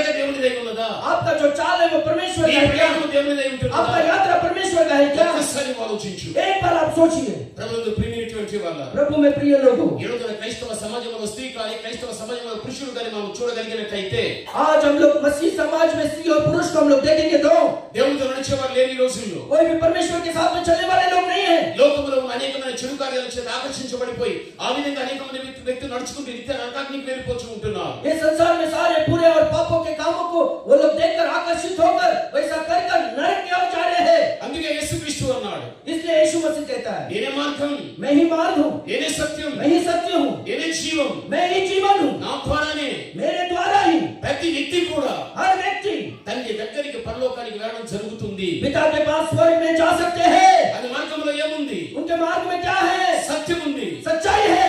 సత్యంలో నడిస్తే सच्चाई में चलेंगे तो నీకు నిత్య జీవం ఉంది. आपको अनंत जीवन है। అందుకే ఇటువంటి జీవితాన్ని నీవు ఎన్నిక చేసుకుని ఒక అంకిత భావంతో భవిష్యత్తు నడిపించుకోవాలి. आप इसीलिए ऐसा जीवन को चुनकर आप समर्पित कर ऐसा जीवन को जीना है। వాక్యం ఒక విధంగా నేను జీవించమని చెబితే, वचन एक तरह से आपको जीने के लिए कहता है तो నీవు ఇంకొక రీతిగా నువ్వు జీవించిన వ్యక్తివైతే, आप दूसरे रीति से अगर जियोगे तो నీవు నామకర్త క్రైస్తవురాలవు, आप नाम के लिए मसीह हो, నువ్వు నామకర్త క్రైస్తవుడవు. आप नाम के लिए क्रिश्चियन हो। అటువంటి జీవితం ద్వారా वैसे जीवन के द्वारा దేవునికి మహిమలే, परमेश्वर को महिमा नहीं है। నీకెవరికి ప్రయోజనం కానిక आप किसी के लिए प्रयोजन नहीं నీ होंगे। జీవితం అంతా వ్యర్థపరుచుకుంటున్నావు. आपका जीवन पूरा व्यर्थ करके ले रहे हो। అటువంటి భయంకరమైన దుర్భర పరిస్థితి నీ జీవితంలో నువ్వు నడిపించుకున్న వ్యక్తివైతే, ऐसा भयंकर दुर्भाग्य परिस्थिति आपके जीवन में रखोगे तो నువ్వు విడిచిపెట్టబడే వ్యక్తుల్లో నీవు కూడా ఒక వ్యక్తిగా నీవు ఉండిపోగలుగుతావు. और छूट जाने वाले लोगों में का एक व्यक्ति आप भी हो जाओगे। ఆ పరిస్థితి రానివద్దు. वैसा परिस्थिति आने मत दो। నీకు మెలకువ కలిగించేటువంటి సత్యాన్ని దేవుడు నీకు ప్రకటించేటప్పుడు जब आपको ऐसा जागरण का वचन जब आपके पास आता है तो దానికి అనుగుణంగా జీవించడం మంచిది. और उसके अनुसार जीना अच्छी बात है। ప్రభువునందు ప్రియమైనటువంటి వాళ్ళ, प्रभु में प्रिय लोगों, నువ్వు ఎత్తబడి పోతే, आप जब उठा लिए जाओगे కొంతమంది ఆగిపోతే, और कुछ लोग जब छूट जाएंगे, ఎత్తబడిన వారి పరిస్థితి ఏమి, విడిచిపెట్టబడిన వారి పరిస్థితి ఏంటి? जो लोग उठा लिए जाएंगे उनका परिस्थिति क्या होगा? जो लोग छूट जाएंगे उनका परिस्थिति क्या होगा? బైబిల్ ఈ విధంగా చెబుతూ ఉంది. बाइबल इस तरह से कहता है। మొట్టమొదటి తెస్సలోనికీయులకు రాసిన పత్రిక 5వ అధ్యాయం 9వ వచనాన్ని చదువుకుందాం. पहला थिस्सलुनीकियों का पत्र 5वां अध्याय 5:9 చదువుకుందాం. 9वां वचन को हम लोग पढ़ेंगे। త్వరగా. ఎందుకనగా మన ప్రభు అయిన యేసుక్రీస్తు ద్వారా రక్షణ పొందుటకే దేవుడు మనల్ని నియమించను గాని ఉగ్రత పాలకులకు నియమించలేదు. क्योंकि परमेश्वर ने हमें क्रोध के लिए नहीं परंतु इसलिए ठहरा है कि हम अपने प्रभु यीशु मसीह के द्वारा उद्धार प्राप्त करें। ప్రభు అయిన యేసుక్రీస్తు ప్రభుల వారు प्रभु यीशु मसीह మనం రక్షించడానికే గాని हमारा उद्धार करने के लिए ही पर మనలను ఉగ్రత పాలవటానికి ఏమాత్రము దేవుడు అప్పగించేవాడు కాదు. हम क्रोध के लिए नहीं पर उद्धार के लिए ही परमेश्वर ने हमको बुलाया है। చాలా మంది అంటూ ఉంటారు, बहुत सारे लोग कहते हैं ప్రభు యొక్క రాకడ గడియలో प्रभु के आगमन के समय में ఆయన ప్రాణాన్ని పెట్టి సంపాదించిన సంఘము वो अपना प्राण देकर कमाया हुआ कलीसिया శ్రమ కాలంలో ఉండిపోతుంది. और कहते हैं बहुत सारे लोग कि वो लोग क्लेश के समय में रहेंगे సంఘము శ్రమలు ఎదుర్కోగలుగుతుంది. और कलीसिया जो है क्लेश को सहेंगे 7 సంవత్సరాలు వచ్చే మహాశ్రమలో సంఘం ఉండిపోతుంది. और 7 साल का महाक्लेश का समय में कलीसिया रह जाएगा। ఈ సరైన బోధక ये शरीर యేసుక్రీస్తు ప్రభుల వారు రక్షించడానికి రాగలిగాడు కానీ ఉగ్రత పాలు కావడానికి దేవుడు చేయలేదు. यीशु मसीह आया है कि ताकि हमारा उद्धार करे, पर हम लोग को क्लेश के हवाले और क्रोध के हवाले करने के लिए प्रभु यहाँ पर नहीं आया। ఈరోజు నువ్వు దేవుని నమ్ముకున్నావు, आज परमेश्वर को विश्वास किए हैं, ఆయన భక్తిని సంపాదించుకోగలిగావు, उनके द्वारा भक्ति को प्राप्त किए हैं, ఆయన నిమిత్తంగాను उनके निमित्त ఆయన నువ్వు సంపాదించుకున్న భక్తి నిమిత్తంగాను आपने जो भक्ति को प्राप्त किया है, ఒకవైపు మనుషుల ద్వారా కానీ एक समय में मनुष्य के द्वारा होने दो, ఒక్కొక్కసారి సాధన ద్వారా కానీ शैतान के द्वारा होने दो, ఎన్నో శోధనలకు ఎదురవుతూ ఉంటున్నావు. बहुत सारा परीक्षा आपको आ रहा है, ఆ శోధనలో నలిగిపోతూ ఉంటున్నావు. वो परीक्षाओं में आप निचोड़े जा रहे हो। ఆ నలిగిపోయిన పరిస్థితుల్లో నీ భక్తిని కాపాడుకుంటూ ఉన్నావు. वैसा निचोड़े जाने परिस्थिति में आपके भक्ति की रखवाली आप कर रहे हो। ఎప్పుడైతే నువ్వు శ్రమలో నీ భక్తిని కాపాడుకోవడం జరుగుతుందో, जब आपके क्लेश में आपके भक्ति की रखवाली आप करोगे, అలాంటి మిమ్ములను రాకడ సమయంలో మళ్ళీ శ్రమలకు దేవుడు అప్పగించేవాడు కాదు. वैसा लोगों को परमेश्वर अपने आगमन के समय में क्लेश के हवाले नहीं करेगा। ఎవరి యొక్క నోవాహు, ये नोवा कौन है? నోవాహు నీతిమంతుడని బైబిల్ చెబుతుంది. नोवा धर्मी था बोलकर बाइबल कहता है। నోవాహు దేవునితో నడిచినని బైబిల్ చెబుతూ ఉంది. नोवा परमेश्वर के साथ में चलता था बोलकर बाइबल कहता है। నోవాహు జీవించిన కాలంలో నోవాహుకు నీతికి సమానమైన నీతి కలిగిన వారు ఎవరు లేకపోయారు. नोवा जितना दिन जीता था, जितना धार्मिकता से जीता था, वैसा धार्मिकता और किसी में भी नहीं था। बाइबल कहता है దేవుడే నీతిమంతుల కోసం ఒక చక్కని ఓడను దేవుడు సిద్ధం చేశాడు. परमेश्वर ही धार्मिक धर्मी लोगों के लिए एक जहाज को बनवाया। ఎందుకు తెలుసా? क्यों मालूम है? నోవాహు నువ్వు నీతి కలిగిన వాడవు. नोवा तू धार्मिक है, నువ్వు నాతో నడిచిన వ్యక్తివి. तू मेरे साथ में चलने वाला है, నీ ద్వారా నేను చేయించుకునే ఓడ నీ కోసమే. और तेरे द्वारा मैं जहाज को बनवा रहा हूँ तेरे लिए ही है। పాపిష్టి జనాంగం మీదికి और ये पापी लोगों के ऊपर జలపై నేను పంపిస్తున్నాను. जल प्रलय को मैं भेज रहा हूँ, అందరినీ జలసమాధి చేస్తూ ఉంటున్నాను. और बहुत सारे लोगों को जल में मैं दफना रहा हूँ। నువ్వు నీతి కలిగిన వ్యక్తివి కాబట్టే आप धर्मी हो इसलिए వారితో కూడా నువ్వు జలసమాధి కాకూడదు అని उनके साथ में तो जल में दफनाया नहीं जाना चाहिए, इसलिए నీ ద్వారా నేను నిర్మించుకున్న ఓడలోని నేను పంపిస్తుంటున్నా. तेरे द्वारा मैंने जो जहाज को बनवाया है उसी में मैं तुझे भेज रहा हूँ। ఆ విధముగా నేను నిర్మింపబడిన తర్వాత उस तरह से जहाज का निर्माण होने के बाद నోవాహుతో పాటు తన కుటుంబీకుని 80 నేను దేవుడు ఓడలోనికి పంపించేశాడు. नूह के साथ में नूह का पूरा परिवार को 8 लोगों को परमेश्वर ने जहाज में भेजा, అందరూ వారు భద్రపరచబడిపోయారు. और वहां पर वो लोग सुरक्षित थे, దేవుడే తలుపులు వేసేశాడు. और परमेश्वर ने वो द्वार को बंद कर दिया। ఆ తర్వాత 40 రాత్రి పగళ్ళు కూడా భయంకరమైన వర్షం రాగలిగా. और बाद में 40 दिन और रात भयंकर बारिश आया, ఓడ లోపల ఉన్న నోవాహుకు బయట ఏం జరుగుతుందో తెలియలేదు. और जो जहाज में रहने वाला नूह को बाहर क्या हो रहा है कुछ पता नहीं। వారి అరుపులు ఏమిటో వారి కేకలు ఏమిటో నోవాహుకు తెలియదు. उनका चिल्लाहट क्या है, उनका क्या हो रहा है, नूह को कुछ पता नहीं। పాపులైనటువంటి వ్యక్తులు వారి పాపాన్ని బట్టి వారికి సంభవించేటువంటి ఆ భయంకరమైనటువంటి శ్రమను నోవాహు చూడకుండా దేవుడు నోవాహును మరుగు చేసేశాడు. जो बाहर पापी लोग हैं उनके पाप के वजह से जो क्लेश को, जो पीड़ा को, जो जल प्रलय को, परमेश्वर का क्रोध को वो लोग जो सह रहे हैं, अनुभव कर रहे हैं, वो नोवाह नहीं देखने जैसा परमेश्वर ने नोवाह को छुपा कर रखा। నీవు కూడా నోవాహులాగా నీతిమంతురాలవైతే, నీతిమంతుడవైతే, నోవాహులాగా నీవు దేవునితో నడిచిన వ్యక్తివైతే आप भी नोवाह की तरह धर्मी रहेंगे, परमेश्वर के साथ चलने वाले लोग रहेंगे, तो దేవుడు నీ కోసం ఒకటి సిద్ధం చేశాడు. परमेश्वर ने आपके लिए तैयार करके रखा है। ఆయన సిద్ధం చేసింది ఏం తెలుసా? उसने क्या तैयार करके रखा है पता है? యెషయా 26వ అధ్యాయం 21లో చూడగలిగినట్లయితే यशायाह का किताब 26वां अध्याय 21वां वचन में हम देखेंगे तो అక్కడ నీతి కలిగిన నీ కోసం దేవుడు ఒక అంతఃపురాన్ని దేవుడు సిద్ధం చేశాడు. वहां पर जो आप धर्मी हो आपके लिए परमेश्वर ने एक महल बना के रखा है। वहां पर हम लोग ఆ देखते हैं అంతఃపురమే పరలోక రాజ్యం. చదవండి భాస్కర్. वो महल ही स्वर्ग राज्य है।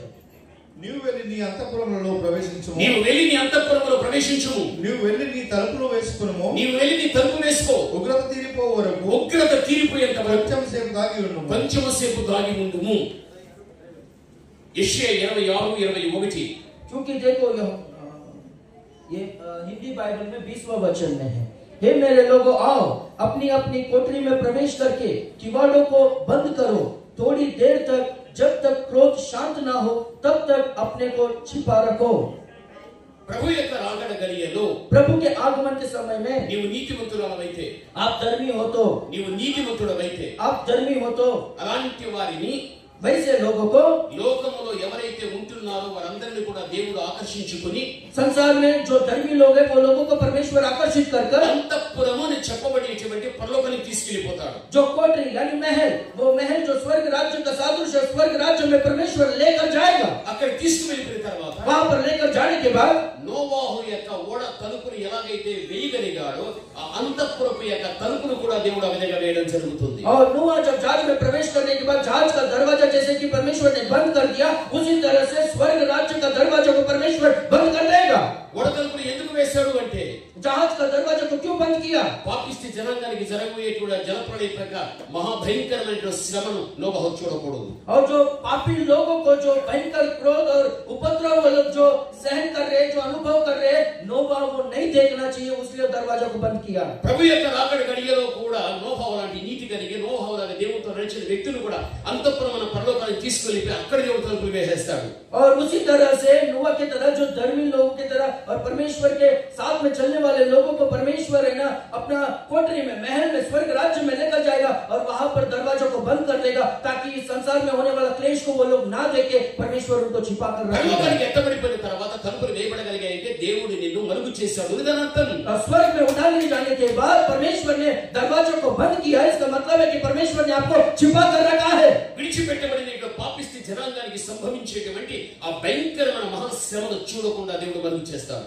और जो छूट गए उनके ऊपर जो महाक्लेश आने वाला है वो आप लोग नहीं देखने जैसा परमेश्वर आपको छुपा कर रखेगा. దేవుని వాక్యం ఆ విధంగా శ్రమిస్తూ ఉంటాడు. परमेश्वर का वचन उस तरह से कहता है. అందుకే ఈ సమయంలో నువ్వు గ్రహించవలసిన విషయం, इसलिए इस समय में जो बात आपको समझना है, భర్తను కలిగిన నీవు, जो आपका पति है, భార్యను కలిగిన నీవు, आपका पत्नी, పిల్లలు పొందుకున్న నీవు, आपके जो बच्चे हैं, కుటుంబ సమేతంగా ఈ భూమి మీద ఎలాగైతే మీరు జీవిస్తున్నారో, परिवार समेत आप इस पृथ्वी में जिस तरह से जी रहे हो, ప్రభు యొక్క రాకడ గడియలో కుటుంబ సమేతంగా ఎత్తబడి పరలోకంలోకి వెళ్ళిపోవాలి. प्रभु के आगमन के समय में आप पूरा परिवार के साथ में उठा लिए जाना चाहिए. प्रभु के साथ में आप लोग रहना चाहिए. ఈ కుటుంబం యొక్క వ్యవస్థలో आपका परिवार की व्यवस्था में నువ్వు భక్తిగా జీవించి, आप भक्ति से जीकर, నీ పిల్లలు భక్తిగా లేకపోతే, आपका बच्चे लोग भक्ति में नहीं నీ పిల్లలు रहेंगे, భక్తిగా ఉండి आपके बच्चे लोग भक्ति में रहेंगे, తల్లిదండ్రులుగా మీరు భక్తిగా లేకపోతే, माता पिता आप लोग भक्ति में नहीं रहेंगे, ప్రభు యొక్క రాకడ గడియలో ఎడబాటు వచ్చేస్తుంది. प्रभु के आगमन के समय में आप दोनों अलग हो जाएंगे. పరలోకంలో పిల్లలు, और स्वर्ग में बच्चे लोग रहेंगे తల్లిదండ్రులు భూమి మీద, और माता पिता पृथ्वी में रहेंगे. ఒకవేళ తల్లిదండ్రులు పరలోకంలో, यदि माता पिता स्वर्ग में रहेंगे तो పిల్లలు భూమి మీద, और पृथ्वी में बच्चे लोग रहेंगे. ఈ ఎడబాటును తట్టుకునే శక్తి నీకుందా? ये अलग होना, ऐसा अंतर से दूरी से रहना, ये सहन करने का शक्ति आपको है क्या? దీన్ని భరించే శక్తి నీకుందా? ऐसा सहन करने का शक्ति आपको है क्या? ఎక్కడ నా భర్త, किधर है मेरा पति? ఎక్కడ నా భార్య? किधर है मेरी पत्नी? నువ్వు పోలీస్ స్టేషన్కి వెళ్తావా? आप पुलिस स्टेशन में जाओगे क्या? నా భర్త కనిపించలేదు కంప్లైంట్ ఇస్తావా? मेरा पति दिख रहा नहीं, कंप्लेंट दोगे क्या? వారేం చెబుతారు? वो लोग क्या करेंगे? మా డిపార్ట్మెంట్ లో కూడా కొంతమంది లేరు. हमारे डिपार्टमेंट में भी कुछ लोग नहीं है. నువ్వు గవర్నమెంట్ దగ్గరికి వెళ్ళి ప్రశ్నించినప్పటికీ కూడా, आप गवर्नमेंट के पास जाकर जब सवाल पूछोगे, కనబడని వ్యక్తుల గురించి లోకమంతా నువ్వు తిరిగి ఎంతమందికి నువ్వు చెప్పినా కూడా, आप पूरा जितने भी लोग आपको दिखाई देते दुनिया में सब लोगों के पास जाकर पूछेंगे तो भी ఆ చెప్పే వ్యక్తి వినగలుగుతాడు. కానీ वो बोलने वाला व्यक्ति सुनेगा. पर ఆ వినే గవర్నమెంట్ ఏం చేస్తుంది తెలుసా? उस समय में गवर्नमेंट क्या करेगा पता है? మా గవర్నమెంట్ లో కూడా చాలా మంది కనిపించలే. हमारे गवर्नमेंट में भी बहुत सारे लोग दिखाई नहीं दे रहे हैं. ప్రభు యొక్క రాకడ గడియలో ప్రపంచం తల్లకొలగా చెలరేగిపోతుంది. और पूरी तरह से प्रभु के आगमन के समय में पूरा दुनिया भर में गड़बड़ी और हलचल मच जाएगा. पूरा दुनिया उलट पुलट हो जाएगा. అలాంటి వారిని ఎవరు నెమ్మది పరచలే. उस समय में कोई भी शांति नहीं दे सकता. వాళ్ళు ఎవరిని కూడా సమాధాన పరచలే. वैसे लोगों को कोई भी शांति नहीं दे सकता. ఎవరు కూడా వాళ్ళని ధైర్యపరచలే. कोई भी उनको हिम्मत नहीं दे सकता. ఆ ఎడబాటును తట్టుకోలేని పరిస్థితులను, वैसा अलग होकर जीना वो सहन नहीं कर सकते. वैसे परिस्थिति में తల్లి జాడ ఎక్కడో బిడ్డకు తెలియదు, और माँ कहाँ पर है बेटी को नहीं पता है, బిడ్డ జాడ ఎక్కడో తల్లికి తెలియదు. और बेटी कहाँ पर रहेगी माँ को नहीं पता होगा. ఇటువంటి పరిస్థితికి ముందున్న కాలంలో నువ్వు ఎదుర్కొనబోయేటువంటి పరిస్థితులు ఉంటున్నాయి. वैसा परिस्थिति आने वाला है.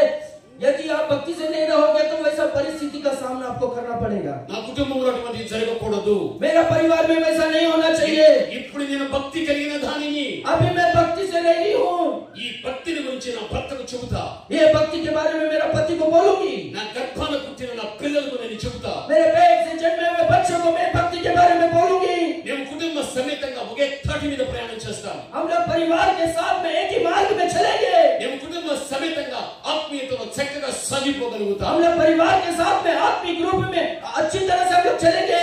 ఎప్పుడైతే కుటుంబ వ్యవస్థలో ఒక సమమైనటువంటి ఆత్మీయ జీవితం అనేది ఉండగలుగుతుందో, जब परिवार में एक अच्छा भक्ति एक समान करेंगे, నీ ఇంట్లో ఉన్నవారి ఒక్కడిని కూడా నువ్వు పోగొట్టుకోవు. आपके घर में एक को भी आप नहीं खोओगे. ప్రభు యొక్క రాకడలో ప్రతి వ్యక్తిని కూడా నీ వెంట పెట్టుకొని ప్రభుని నిలుపుకోగలుగుతావు. प्रभु के आगमन में आपके घर में सब लोगों को आपके साथ में लेकर प्रभु के पास चले जाओगे. ఆగమనంలో జరిగేటువంటి గొప్ప విశేషత ఇది. वो आगमन में होने वाला विशेष काम ये है. ఈ రోజు నువ్వు ఆలోచించు. आज आप सोचिए, కేవలం केवल ఒక నామకర్త క్రైస్తవులుగా మనం జీవించగలిగితే పరలోకానికి వెళ్ళగలుగుతామంటే ఇంపాసిబుల్, మీరు వెళ్ళలేరు. नाम के लिए मसीहत जीवन हम लोग जिएंगे तो हम लोग स्वर्ग में जाएंगे, ऐसा सोचना ये आपका गलत फहमी है. ये असाध्य असंभव है. ప్రభువుకు ప్రియమైనటువంటి వాళ్ళ, प्रभु में प्रिय लोगों, భయం అనేది भय जो है ఎప్పుడు మీకు తెలిసి వచ్చింది తెలుసా? आपको कभी मालूम पड़ता है? पता है? వాళ్ళు మీరు గమనించాలి. आपको अच्छी तरह से ध्यान देना. భయం అనేది ఎప్పుడు మీకు తెలిసి వచ్చింది తెలుసా? आपको कभी मालूम पड़ा डर के बारे में? కరోనా. कोरोना के समय में डर के बारे में आपको पता चला. బిషప్ గారిని అడిగితే, बिशप जी को पूछेंगे तो కరోనా టైంలో ఎక్కడ ఉన్నామంటే ఇల్లు వదిలిపెట్టి నేను బయట రాలేదండి. कोरोना के समय में कहां पर रह करके पूछेंगे तो मैं घर से बाहर नहीं निकला. ఎందుకు రాలేదు? क्यों ऐसा नहीं आया? ఎక్కడ మృత్యువు వాతకు నేను పడిపోతాను, कहां पर मृत्यु से सामना कर मैं गिर जाऊंगा। బిషప్పే కాదు, నేనైనా అంతే. बिशप जी नहीं, मेरा भी परिस्थिति वैसी ही, మీరైనా అంతే. आप भी वही। 4 గోడల మధ్యన బంధించబడిపోయా.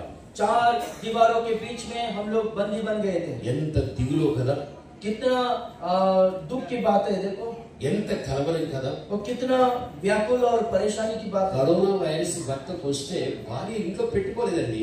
कोरोना वायरस पति को आया तो पत्नी पति को घर पे नहीं रखेगी। భార్యకు వస్తే భర్త పెట్టుకోలేదు. पत्नी को आया तो पति घर पे नहीं रखा पत्नी को।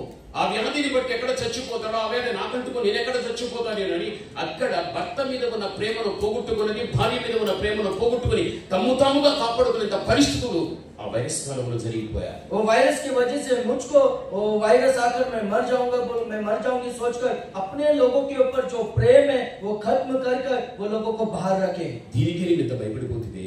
इसके लिए आप डर गए तो నేడు రేపు ఆ మధ్యలో యేసుక్రీస్తు వచ్చినప్పుడు आज या कल या बाद में जब यीशु मसीह आएगा, నీవు ఆగిపోతే, आप रुक गए तो, ఈ చుట్టూ ఉన్న పరిశుద్ధులు ఎత్తబడిపోతే, आपके चारों ओर के पवित्र लोग जब उठा ले जाएंगे तो నువ్వు జీవించగలుగుతావా? क्या आप जी पाओगे? ఎందుకు నేను ఆగిపోయా? क्यों मैं छूट गया? నేను చచ్చిపోతే బాగుండు కదా. मैं मरता तो अच्छा होता था ना। సావు కూడా వెతుకుతావు, आप है ना मृत्यु के खोज में रहोगे, సావు నీకు దొరకదని బైబిల్ చెబుతుంది. पर बाइबल कहता है कि आप मृत्यु को पा नहीं सकते हो। చదువుకుందాం. ప్రకటన గ్రంథం प्रकाशित वाक्य బైబిల్ చాలా స్పష్టంగా మనకు తెలియపరుస్తూ ఉంటుంది. बाइबल हमको बहुत ही स्पष्टता से कहता है ఆగిపోయినటువంటి తర్వాత, रुकने के बाद, छूट जाने के बाद ఆ వ్యక్తులకు సంభవించే విషయం ఎలా ఉంటుంది అంటే, जो छूट जाते हैं उनको कैसा घटना उनके ऊपर घटती है, जो लोग सहना पड़ता है हम देखेंगे। तो ప్రభువునందు ప్రియమైనటువంటి వాళ్ళారా, प्रभु में प्रिय लोगों, ప్రకటన గ్రంథం प्रकाशित वाक्य 9వ అధ్యాయము 9वां अध्याय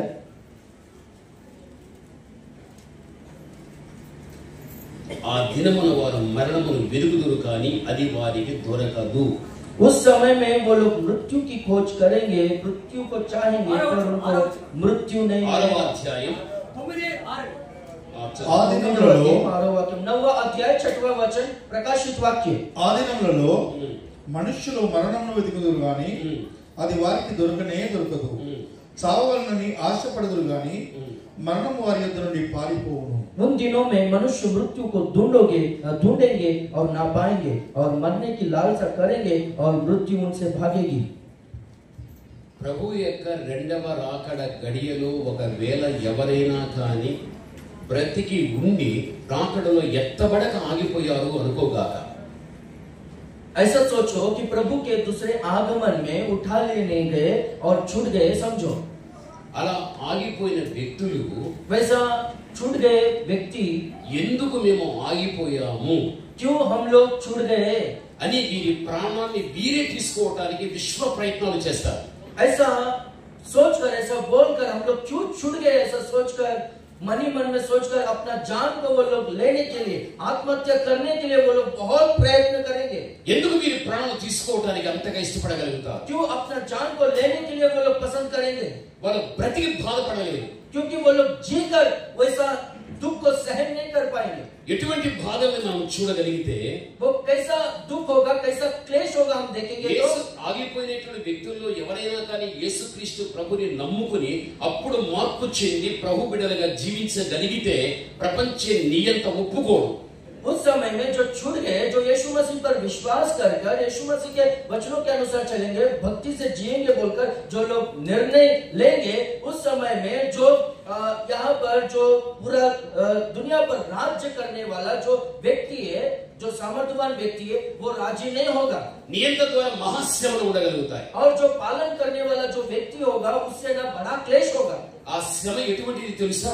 वो क्लेश कैसा होगा पता है? అదే ప్రకటన 20వ అధ్యాయం 4వ వచనాన్ని చదువుకుందాం. वो प्रकाशित वाक्य 20वां अध्याय 14वां वचन में हम लोग पढ़ेंगे। అంతట సింహాసనములను చూచితిని, వాటి మీద ఆసీనులై ఉండి వారికి విమర్శ చేయుటకు అధికారం ఇవ్వబడును. మరియు క్రూర మృగముకైనను, క్రూర మృగము అని చెప్పబడుచున్న ప్రపంచ నియంతకైనను, దాని ప్రతిమకైనను దాని విగ్రహములకైనను నమస్కారం చేయక ఎవడైతే నమస్కారం చేయడో తమ నొసలయందు గాని తమ నొసళ్ళ యందు గాని చేతులయందు గాని చేతుల యందు గాని దాని ముద్ర వేయించుకుని వారిని ఎవడైతే 666 అనేటువంటి ప్రపంచ నియంత ముద్ర ఎవడైతే వేయించుకోడో యేసు విషయమై ఎవరైతే క్రీస్తు నిమిత్తం తామిచ్చిన సాక్ష్యం నిమిత్తము వారికి ఇచ్చే సాక్ష్యము నిమిత్తము దేవుని వాక్యము నిమిత్తము దేవుని వాక్య నిమిత్తము శిరచ్ఛేదనము చేయబడిన వారి ఆత్మలను చూచితిని. శిరచ్ఛేదము చేయబడిన వారి ఆత్మలను చూచితిని. వారు బ్రతికి చాలు. फिर मैंने सिंहासन देखे और उन पर लोग बैठ गए और उनका न्याय करने का अधिकार दिया गया।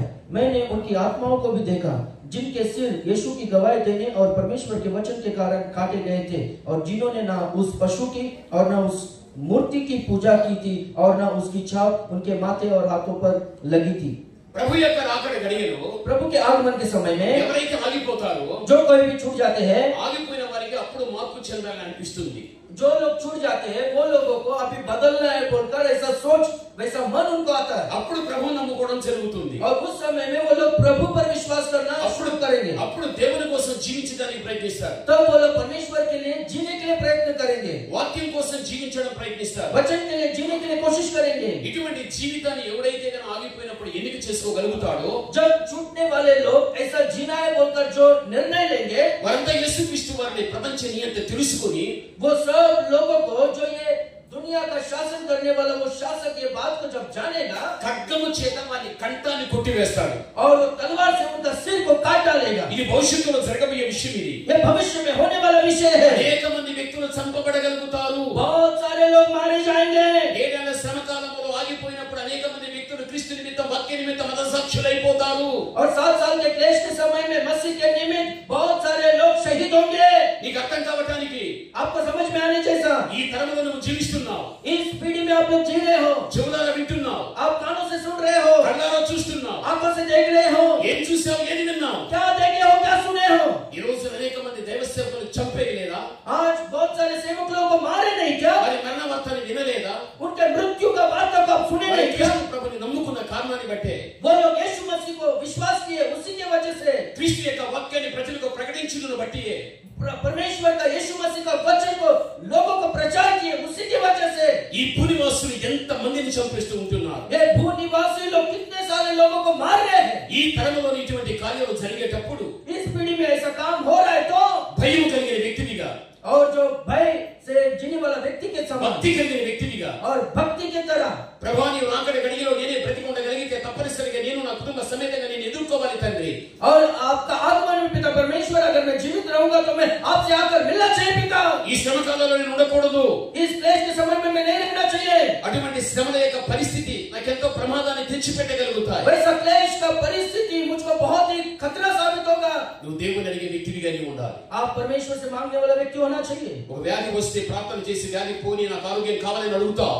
आपको एक व्याधि आएगा तो ये व्याधि से मुझको छुटकारा दो बोलकर प्रार्थना करोगे, परमेश्वर से मांगोगे। ఒకవేళ ఆర్థిక ఇబ్బందులు వస్తే దేవుడు ఆర్థిక ఇబ్బందుల్లో ఉంటున్నా, రుణ బాధల్లో ఉంటున్నా, దయచేసి అప్పుల భారీ నుంచి తప్పించిన ఆర్థిక సాయం చేయని ప్రార్థన పొందని అడుగుతావు. आप कर्जे में रहोगे, आर्थिक तकलीफों में रहोगे तो परमेश्वर ये तकलीफ से ये कर्जा से मुझको छुटकारा दो बोलकर आप परमेश्वर से मांगते हो। లోకంలో ఏదైతే పొదవుగా ఉంటున్నదో संसार में जो कुछ भी आपको घटी है దాని అంతిమ విషయం కూడా ప్రార్థన చేసి నువ్వు దేవుని అడుగుతూ ఉంటావు. वो सब विषयों में आप परमेश्वर से मांगते रहते हो, प्रार्थना करते हो। ఎప్పుడైనా ఎన్నడైనా ఎక్కడైనా కుటుంబ సమేతంగా మోకాళ్ళు నేల మీద వేసి దేవా మీ రాకడ గడియలో మేము తప్పనిసరిగా కుటుంబ సమేతంగా మీరు ఎదుర్కోవాలి ప్రభా, దానికి కావలసిన యోగ్యమైన జీవితాన్ని మాకు నా కుటుంబానికి దయచేయండి ఎప్పుడైనా నువ్వు దేవుని అడిగవా?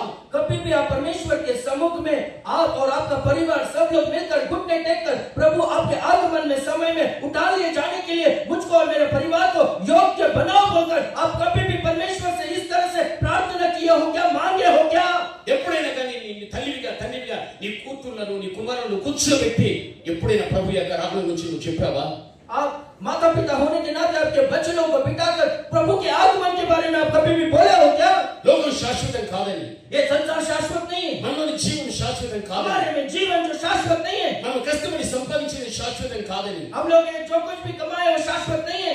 ఏదో ఒక రోజు ప్రతిదీ మనం వదిలిపెట్టేస్తామని, कोई ना कोई दिन हम सब कुछ छोड़ देंगे, మనకున్నది పరలోకం ఒక్కటేనని, हमको सिर्फ स्वर्ग राज्य है, అక్కడ మనం నమ్ముకున్న దేవుడు ఒకడు ఉంటున్నాడని, वहाँ पर हम जो परमेश्वर पर विश्वास किए वहाँ पर रहता है, అదే శాశ్వతమైన జీవితం అని, वही शाश्वत जीवन है बोलकर। ఎప్పుడైనా నీ ఇంటిలో బోధించావా? कभी भी आपका परिवार को आपने बताया है क्या? ఇటువంటి హెచ్చరికలు ఇవ్వగలిగావా? ऐसा चेतावनी को दिया है क्या? లేదే. नहीं ना। గుడ్డిగా బ్రతకవద్దు. आप अंधे लोगों की तरह मत जियो। నేను మళ్ళీ చెబుతున్నా, मैं फिर से कहता हूँ, నేడైనా రేపైనా మీదటైనా క్రీస్తు రాక తప్పదు. आज होने दो, कल होने दो या बाद में होने दो, यीशु मसीह आना ही होगा। అది వచ్చేటువంటి కాలంలో నువ్వు ఇంకా నిర్లక్ష్యంగా ఉంటే, जब वो आएगा उस समय में आप निर्लक्ष्यता से रहोगे तो నీవు ఇంకా అంతరంగ పరివర్తన చెందకపోతే, आपका मन और भीतरी रूप से नहीं बदलेगा तो నీ విడిచిపెట్టలేని బలహీనతలో ఇంకా ఉండగలిగితే, आप जो छोड़ नहीं पाते हो वैसे कमजोरियों में, गलतियों में आप रहोगे तो దేవుడు కోరుకున్నంత భక్తి గల జీవితం నీకు లేకపోతే, परमेश्वर जो भक्ति चाहता है वो भक्ति आप में नहीं रहेगा तो నీకు నీవుగా హాని తెచ్చుకుంటున్నావు అన్న విషయం మర్చిపోవద్దు. आप खुद को हानि करके ले रहे हो, ये बात आप भूलो मत। నీవు మోసం చేసుకుంటున్నావు అన్న విషయం మర్చిపోవద్దు. आप खुद को धोखा दे रहे हो, ये बात आप भूलो मत। అటువంటి పరిస్థితుల్లో నీ జీవితం పయనించకూడదు. वैसा परिस्थिति में आपका जीवन आगे नहीं बढ़ना चाहिए। ప్రభువునందు ప్రియమైనటువంటి వాళ్ళ, प्रभु में प्रिय लोगों, ప్రభు వచ్చేటువంటి కాలంలో మనం ఎదుర్కొనేటువంటి యోగ్యత కలిగిన జీవితం మనకు ఉండాలి. प्रभु जब आएगा उस समय में उनको मिलने के लिए वो योग्यता, वो योग्य जीवन हमारे में होना चाहिए। బైబిల్ ఇది మనకు తెలియపరుస్తూ ఉంది. बाइबल वही हमसे कहता है। కాబట్టి మొదట इसलिए पहला అవతారం अवतार, ఆయన భూమికి దిగువకు వెళ్ళిపోయాడు.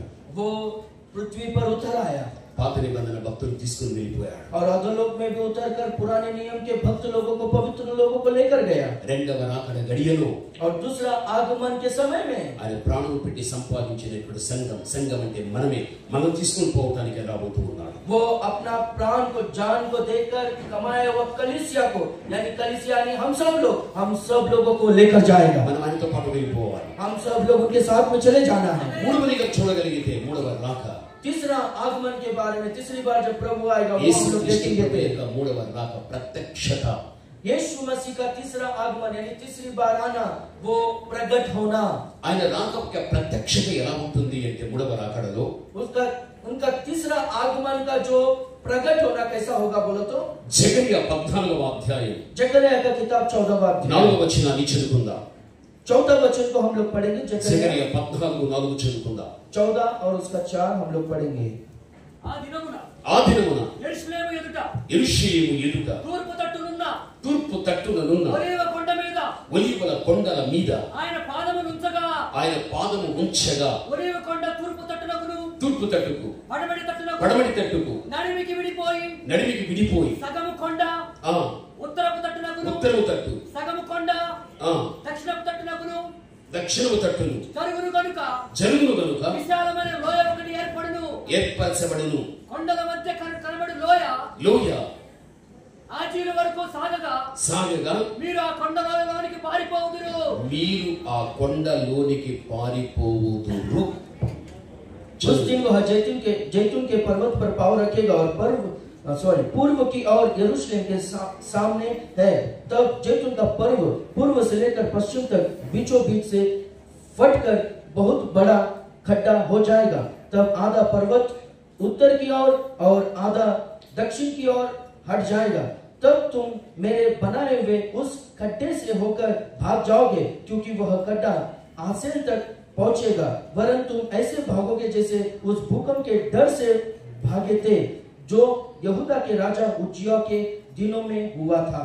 ఈ వాక్య భాగములో మనం చూడగలిగితే इस वचन में हम लोग देखेंगे तो ప్రభువు యొక్క మూడవ ప్రత్యక్షత సమయములో प्रभु का तीसरी बार प्रकट होने का समय में ఆయన ఒలీవల కొండల మీదకి దిగి రావడం అనేది జరుగుతుంది. वो जैतून के पहाड़ पर, पर्वत पर उतर आना होगा। ఇది 7 సంవత్సరముల కాలములో జరిగేటువంటి సంభవం. ये 7 साल के समय में होने वाला घटना। అక్కడ దిగిన వెంటనే తూర్పు పడమర ఉత్తర దక్షిణములు జరిగిపోయి ఒక లోయ ఏర్పరచబడుతుంది. जैसे ही वो पर्वत पर यीशु मसीह उतर आएगा, उत्तर दक्षिण पूर्व पश्चिम में ये जो पर्वत है वो बढ़ जाएगा बीचों बीच में, और वहां पर बहुत बड़ा तराई उत्पन्न होगा। ఆ లోయలో ఇశ్రాయేలు యొక్క ప్రజలు దావుకోవడం అనేది జరుగుతుంది. वो तराई यानी वो खड्डे में इजरायली लोग आकर छिपेंगे। 7 ఏళ్ల శ్రమ కాలంలో ఇశ్రాయేలులు ఆగిపోతారు, ప్రభు రాకడ ఎత్తబడరు. 7 साल के क्लेश के समय में वो लोग, इजरायली लोग यहाँ पर छूट जाएंगे, प्रभु के आगमन में वो लोग उठा लिए नहीं जाएंगे। వారు ఇంకా ప్రభు నమ్మలేదు, और वो लोग और प्रभु पर विश्वास नहीं किएंगे। ఆ ఒక్క కారణాన్ని బట్టి వారు ఆగిపోవడం జరుగుతుంది. वो एक ही कारण की वजह से वो लोग छूट जाएंगे। అయితే దేవుడు వారికి ఒక ప్రత్యక్షతను ఇవ్వడం జరుగుతుంది అది మూడవ రాకడలో. और तीसरी बार जब प्रकट होगा प्रभु, जब आएगा प्रभु उनको ये बताएगा। దేవుని ప్రత్యక్షత వారికి రావడానికి ముందు జరిగే సంభవం ఏమిటి అంటే, प्रभु का प्रकट होने के पहले तीसरी बार जो घटना घटेगी वो क्या है बोलो तो 7 సంవత్సరముల యొక్క శ్రమ కాలములో 7 साल के क्लेश के समय में క్రూర మృగము అని చెప్పబడేటువంటి ప్రపంచ నియంత అనేటువంటి వాడు ఏకచక్రాధిపతిగా ప్రపంచాన్ని పాలిస్తాడు. और जो क्रूर पशु जो कहलाता है कि संसार को चलाने वाला जो शासन है उस समय में वो पालन करेगा। వాడు నేనే దేవుడు, वो कहेगा कि मैं ही ईश्वर हूँ। యేసుక్రీస్తు దేవుడు కాదు, यीशु मसीह ईश्वर नहीं है, ఇదే వాడు చెప్పడం. यही वो बोलेगा। ఆగిపోయిన ప్రతి ఒక్కడు కూడా నియంతను దైవంగా కొనియాడాలి. जो कोई भी यहाँ पर प्रभु के आगमन में छूट जाएंगे वो लोग जो इस दुनिया को चलाएगा उस समय में शासन करने वाला उसको परमेश्वर बोलकर उसका प्रशंसा करना पड़ेगा। ఇటువంటి పరిస్థితులలో वैसे समय में ఈ ప్రపంచ నియంత అనే విగ్రహమును తయారు చేసి యెరూషలేము దేవాలయములో పెట్టడం అనేది జరుగుతుంది. वैसे समय में ये जो दुनिया को चलाने वाला वो जो शासक है वो अपना मूर्तियों को बनवाएगा और एक अपना मूर्ति को यरूशलेम में मंदिर में वो रखेगा। ఇశ్రాయేలులకు విగ్రహారాధన అంటే పట్టదు వారికి. इस्राएलियों को मूर्ति पूजा बोलो तो लोगों को सहन नहीं होता है, అందుకే నియంత విగ్రహాన్ని ఆలయంలో పెట్టడానికి వారు ఇష్టపడరు. इसलिए ये जो शासक है उसका मूर्ति को यरूशलेम के मंदिर में रखने के लिए वो लोग पसंद नहीं करेंगे, वो लोग तिरस्कार करेंगे। అప్పుడు ప్రపంచ నియంత వారి శ్రమ పెట్టినప్పుడు వారి శ్రమకు తట్టుకోలేక వారు పర్వతాలకు వెళ్ళిపోయి పర్వతాలను ఆశ్రయంగా పెట్టుకోవడం జరుగుతుంది. तब इस संसार का जो अधिकारी है उनको ना बहुत ही सताएगा, वो सतावट वो लोग सहन नहीं कर पाएंगे। इसके वजह से वो लोग जैतून के पहाड़ में जो बीचों बीच खड्डा वहां पर उत्पन्न हुआ था वो खड्डे में जाकर वो लोग छिपेंगे। మత్తయి సువార్త 24వ అధ్యాయం 15వ వచన భాగంలో చూస్తే చదువువాడు గ్రహించుగాక అనే ఒక మాట ఉంది అక్కడ. वहां पर मत्ती सुसमाचार 24वां अध्याय 15वें वचन में लिखा गया है कि जो पढ़ते हैं वो लोग समझ नहीं पाए। ఇశ్రాయేలు యొక్క ప్రజలు ఏం చేయగలుగుతారు అంటే వారు చదువుతారు ఒకటి. इजरायली लोग क्या करेंगे बोलो तो एक विषय को वो लोग पढ़ेंगे। వారు చదివేది ఏది అంటే మత్తయి సువార్త 1:1 చదువుతారు. वो लोग क्या पढ़ेंगे? मत्ती सुसमाचार 1 अध्याय 1 वचन को पढ़ेंगे। అక్కడ అబ్రహాము యొక్క వంశావళిలో నుండి దావీదు వచ్చాడని, దావీదు వంశావళిలో క్రీస్తు ప్రభువు రాగలిగాడని ఎప్పుడైతే వీరు చదవడం జరుగుతుందో అప్పుడు వీరి గ్రహింపు వస్తుంది. वो लोग जब वहां पर पढ़ेंगे कि अब्राहम के वंश में दाऊद आया और दाऊद के वंश में यीशु मसीह आया बोलकर जब वो लोग पढ़ेंगे वो लोगों को ना समझ में आएगा कि यीशु ही मसीहा है। అనగా తాము కనిపెడుతున్నటువంటి మెస్సియా जब उसलिए वो लोग है ना जो मसीहा का इंतजार करते हैं, మా పితరులలో కూడా ఆయన జన్మించగలిగాడని అప్పుడు వీరికి కనువిప్పు కలిగి అప్పుడు వారికి ఆ గ్రహింపు వస్తుంది. हमारे पूर्वजों में वो जन्म लिया है, हमारे पूर्वजों में आया है बोलकर वो लोग समझकर उनका आंख खुल जाएगा। అప్పుడు వీరు ప్రభువును నమ్ముకుంటారు. तब वो लोग प्रभु पर विश्वास करेंगे, అప్పుడు ప్రభువుకు మొరపెట్టగలుగుతారు. तब वो लोग प्रभु को पुकारेंगे। అప్పుడు నమ్ముకుని ప్రభువుకు మొరపెట్టిన తర్వాత అప్పుడు ప్రభువు మూడవ ప్రత్యక్షతగా మూడవ రాకడలో ఒలీవల కొండల దగ్గరికి వచ్చి వారికి దేవుడు ప్రత్యక్షం కావడం అనేది జరుగుతుంది. जब वो लोग प्रभु के बारे में जानकर प्रभु पर विश्वास करेंगे तब प्रभु वो लोगों को प्रकट होगा जैतून के पर्वत पर। అప్పుడు ఇశ్రాయేలు ప్రజలు యావత్ మంది కూడా మార్పు చెందడం జరుగుతుంది. तब इस्राएली लोग सब लोग है ना बदलना होगा। ఇది మూడవ ప్రభు యొక్క రాకడలో జరిగేటువంటి విశేషత ఇది. ये प्रभु के तीसरे आगमन में होने वाला विशेष बात है। ఇది మూడవదిగా మనకు కనిపిస్తున్నది. ये तीसरा विषय हमको दिखता है। మనం ధ్యానించుకోవలసిన విషయాలు ఇంకా చాలా ఉన్నాయి కానీ మనకు సమయం అయిపోయాలి. దయచేసి కళ్ళు మూసుకుందాం. हम लोग को ध्यान करने वाला विषय बहुत कुछ है पर अपने पास समय नहीं, खत्म हो गए। कृपा करके सब लोग आंखों को बंद कीजिए। ఒకసారి లేచి నిలిచి एक बार खड़े होकर మన పెదవులు విప్పి దేవుని సన్నిధిలో మనం ప్రార్థన చేద్దాం. हमारे मुंह खोलकर परमेश्वर के सम्मुख में हम लोग प्रार्थना करेंगे। ఈ విన్న వాక్యాన్ని బట్టి जो वचन को आप लोग सुने हैं, ప్రభువా నేడైనా రేపైనా మీదకైనా నేను పోక తప్పదు, మీరు రాక తప్పదు. प्रभु आज होने दो, कल होने दो, उसके बाद होने दो। मैं जाना और आपका आना ये होगा ही होगा, निश्चय रीति से होगा। ఇప్పుడు నా కుటుంబంతో ఎంత చక్కగా ఆనందంగా నేను సాగిపోతూ ఉన్నాను. अभी जिस रीति से मेरे परिवार के साथ में मैं खुशी से मैं चल रहा हूँ, ఒక రోజున పరలోకములో కూడా ఇదే విధంగా మా కుటుంబం అక్కడ ఉండాలి. एक दिन स्वर्ग में भी इसी रीति से हम लोग रहना चाहिए स्वर्ग में। అందుకే మా జీవితం ఈ భూమి మీద इसलिए हमारा जीवन इस पृथ्वी पर మిమ్మల్ని ఎదుర్కొనేటువంటి అర్హత కలిగిన జీవితాన్ని మాకివ్వండి. आपसे मिलने का वो जीवन, योग्य जीवन हमको दो। మీకు ఆశ్చర్యకరమైన ఏదైనా ఉండినట్టయితే మాలో నుంచి మీరు తీసేయండి.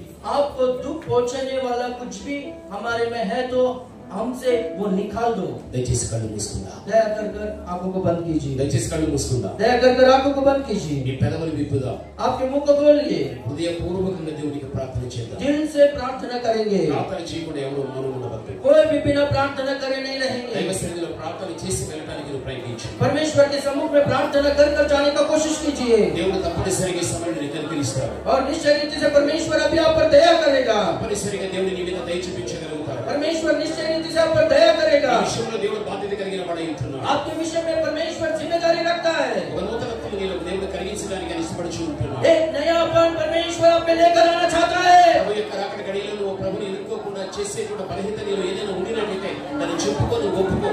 प्रभु के आगमन के समय में यदि छूट जाने के लिए कोई भी कमजोरियां या गलती या पाप आप में है तो अब भी उसके विषय में पश्चाताप कर कर वो पाप को, वो गलती को छोड़ दो।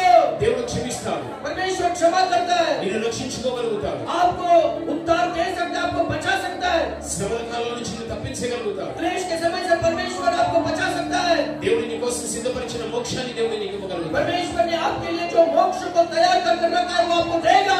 దయచేసి జాబు చేయొద్దు. और कृपा करके इसे अश्रद्धा मत कीजिए అజాగ్రత్తగా ఉండవద్దు. और बिना श्रद्धा का नहीं रहिए। నిర్లక్ష్యాన్ని చూపించవద్దు. निर्लक्ष्यता से मत रहिएगा। ఈ సమయమందే इस समय में ही దేవునికి ఇష్టమైనటువంటి బిడ్డగా కావడానికి దేవుడిని కోరుకో. परमेश्वर को पसंद आने जैसा एक बच्चे के समान रहना चाहिए बोलकर वैसा आशा रखो। నీకు సమయం ఇస్తున్నా. आपको समय दे रहा हूँ। 1 లేక 2 నిమిషాలు. एक नहीं तो 2 मिनट ఆ 2 చేతులు పైకెత్తి दोनों हाथों को ऊपर उठाकर కన్నీటితో దేవుని దగ్గర కనబడదాం. आंसुओं से परमेश्वर को दिखाई देंगे हम लोग। పశ్చాత్తాపంతో దేవుని దగ్గర కనబడదాం. पश्चाताप से परमेश्वर को हम लोग दिखेंगे। విరిగి కలిగిన మనస్సుతో దేవుని దగ్గర కనబడదాం. टूटा और पिसा हुआ मन से हम लोग परमेश्वर को दिखेंगे। దేవుని నీలో కార్యాన్ని చేయగలుగుతాడు. परमेश्वर आप में कार्य को कर सकता है। నీకు సమయం ఇస్తున్నా. आपको समय दे रहा हूँ। నీకు ఇస్తున్న 1 లేక 2 నిమిషాలు. आपको 1 या 2 मिनट में दे रहा हूँ। ముందున్న వారు మొదలుకొని వెనకటి వారి వరకు ప్రతి ఒక్కరు కూడా ప్రార్థన చేద్దాం. आगे से लेकर पीछे तक सब लोग प्रार्थना करेंगे। ప్రార్థన చేద్దాం. దయచేసి दया करके प्रार्थना करेंगे।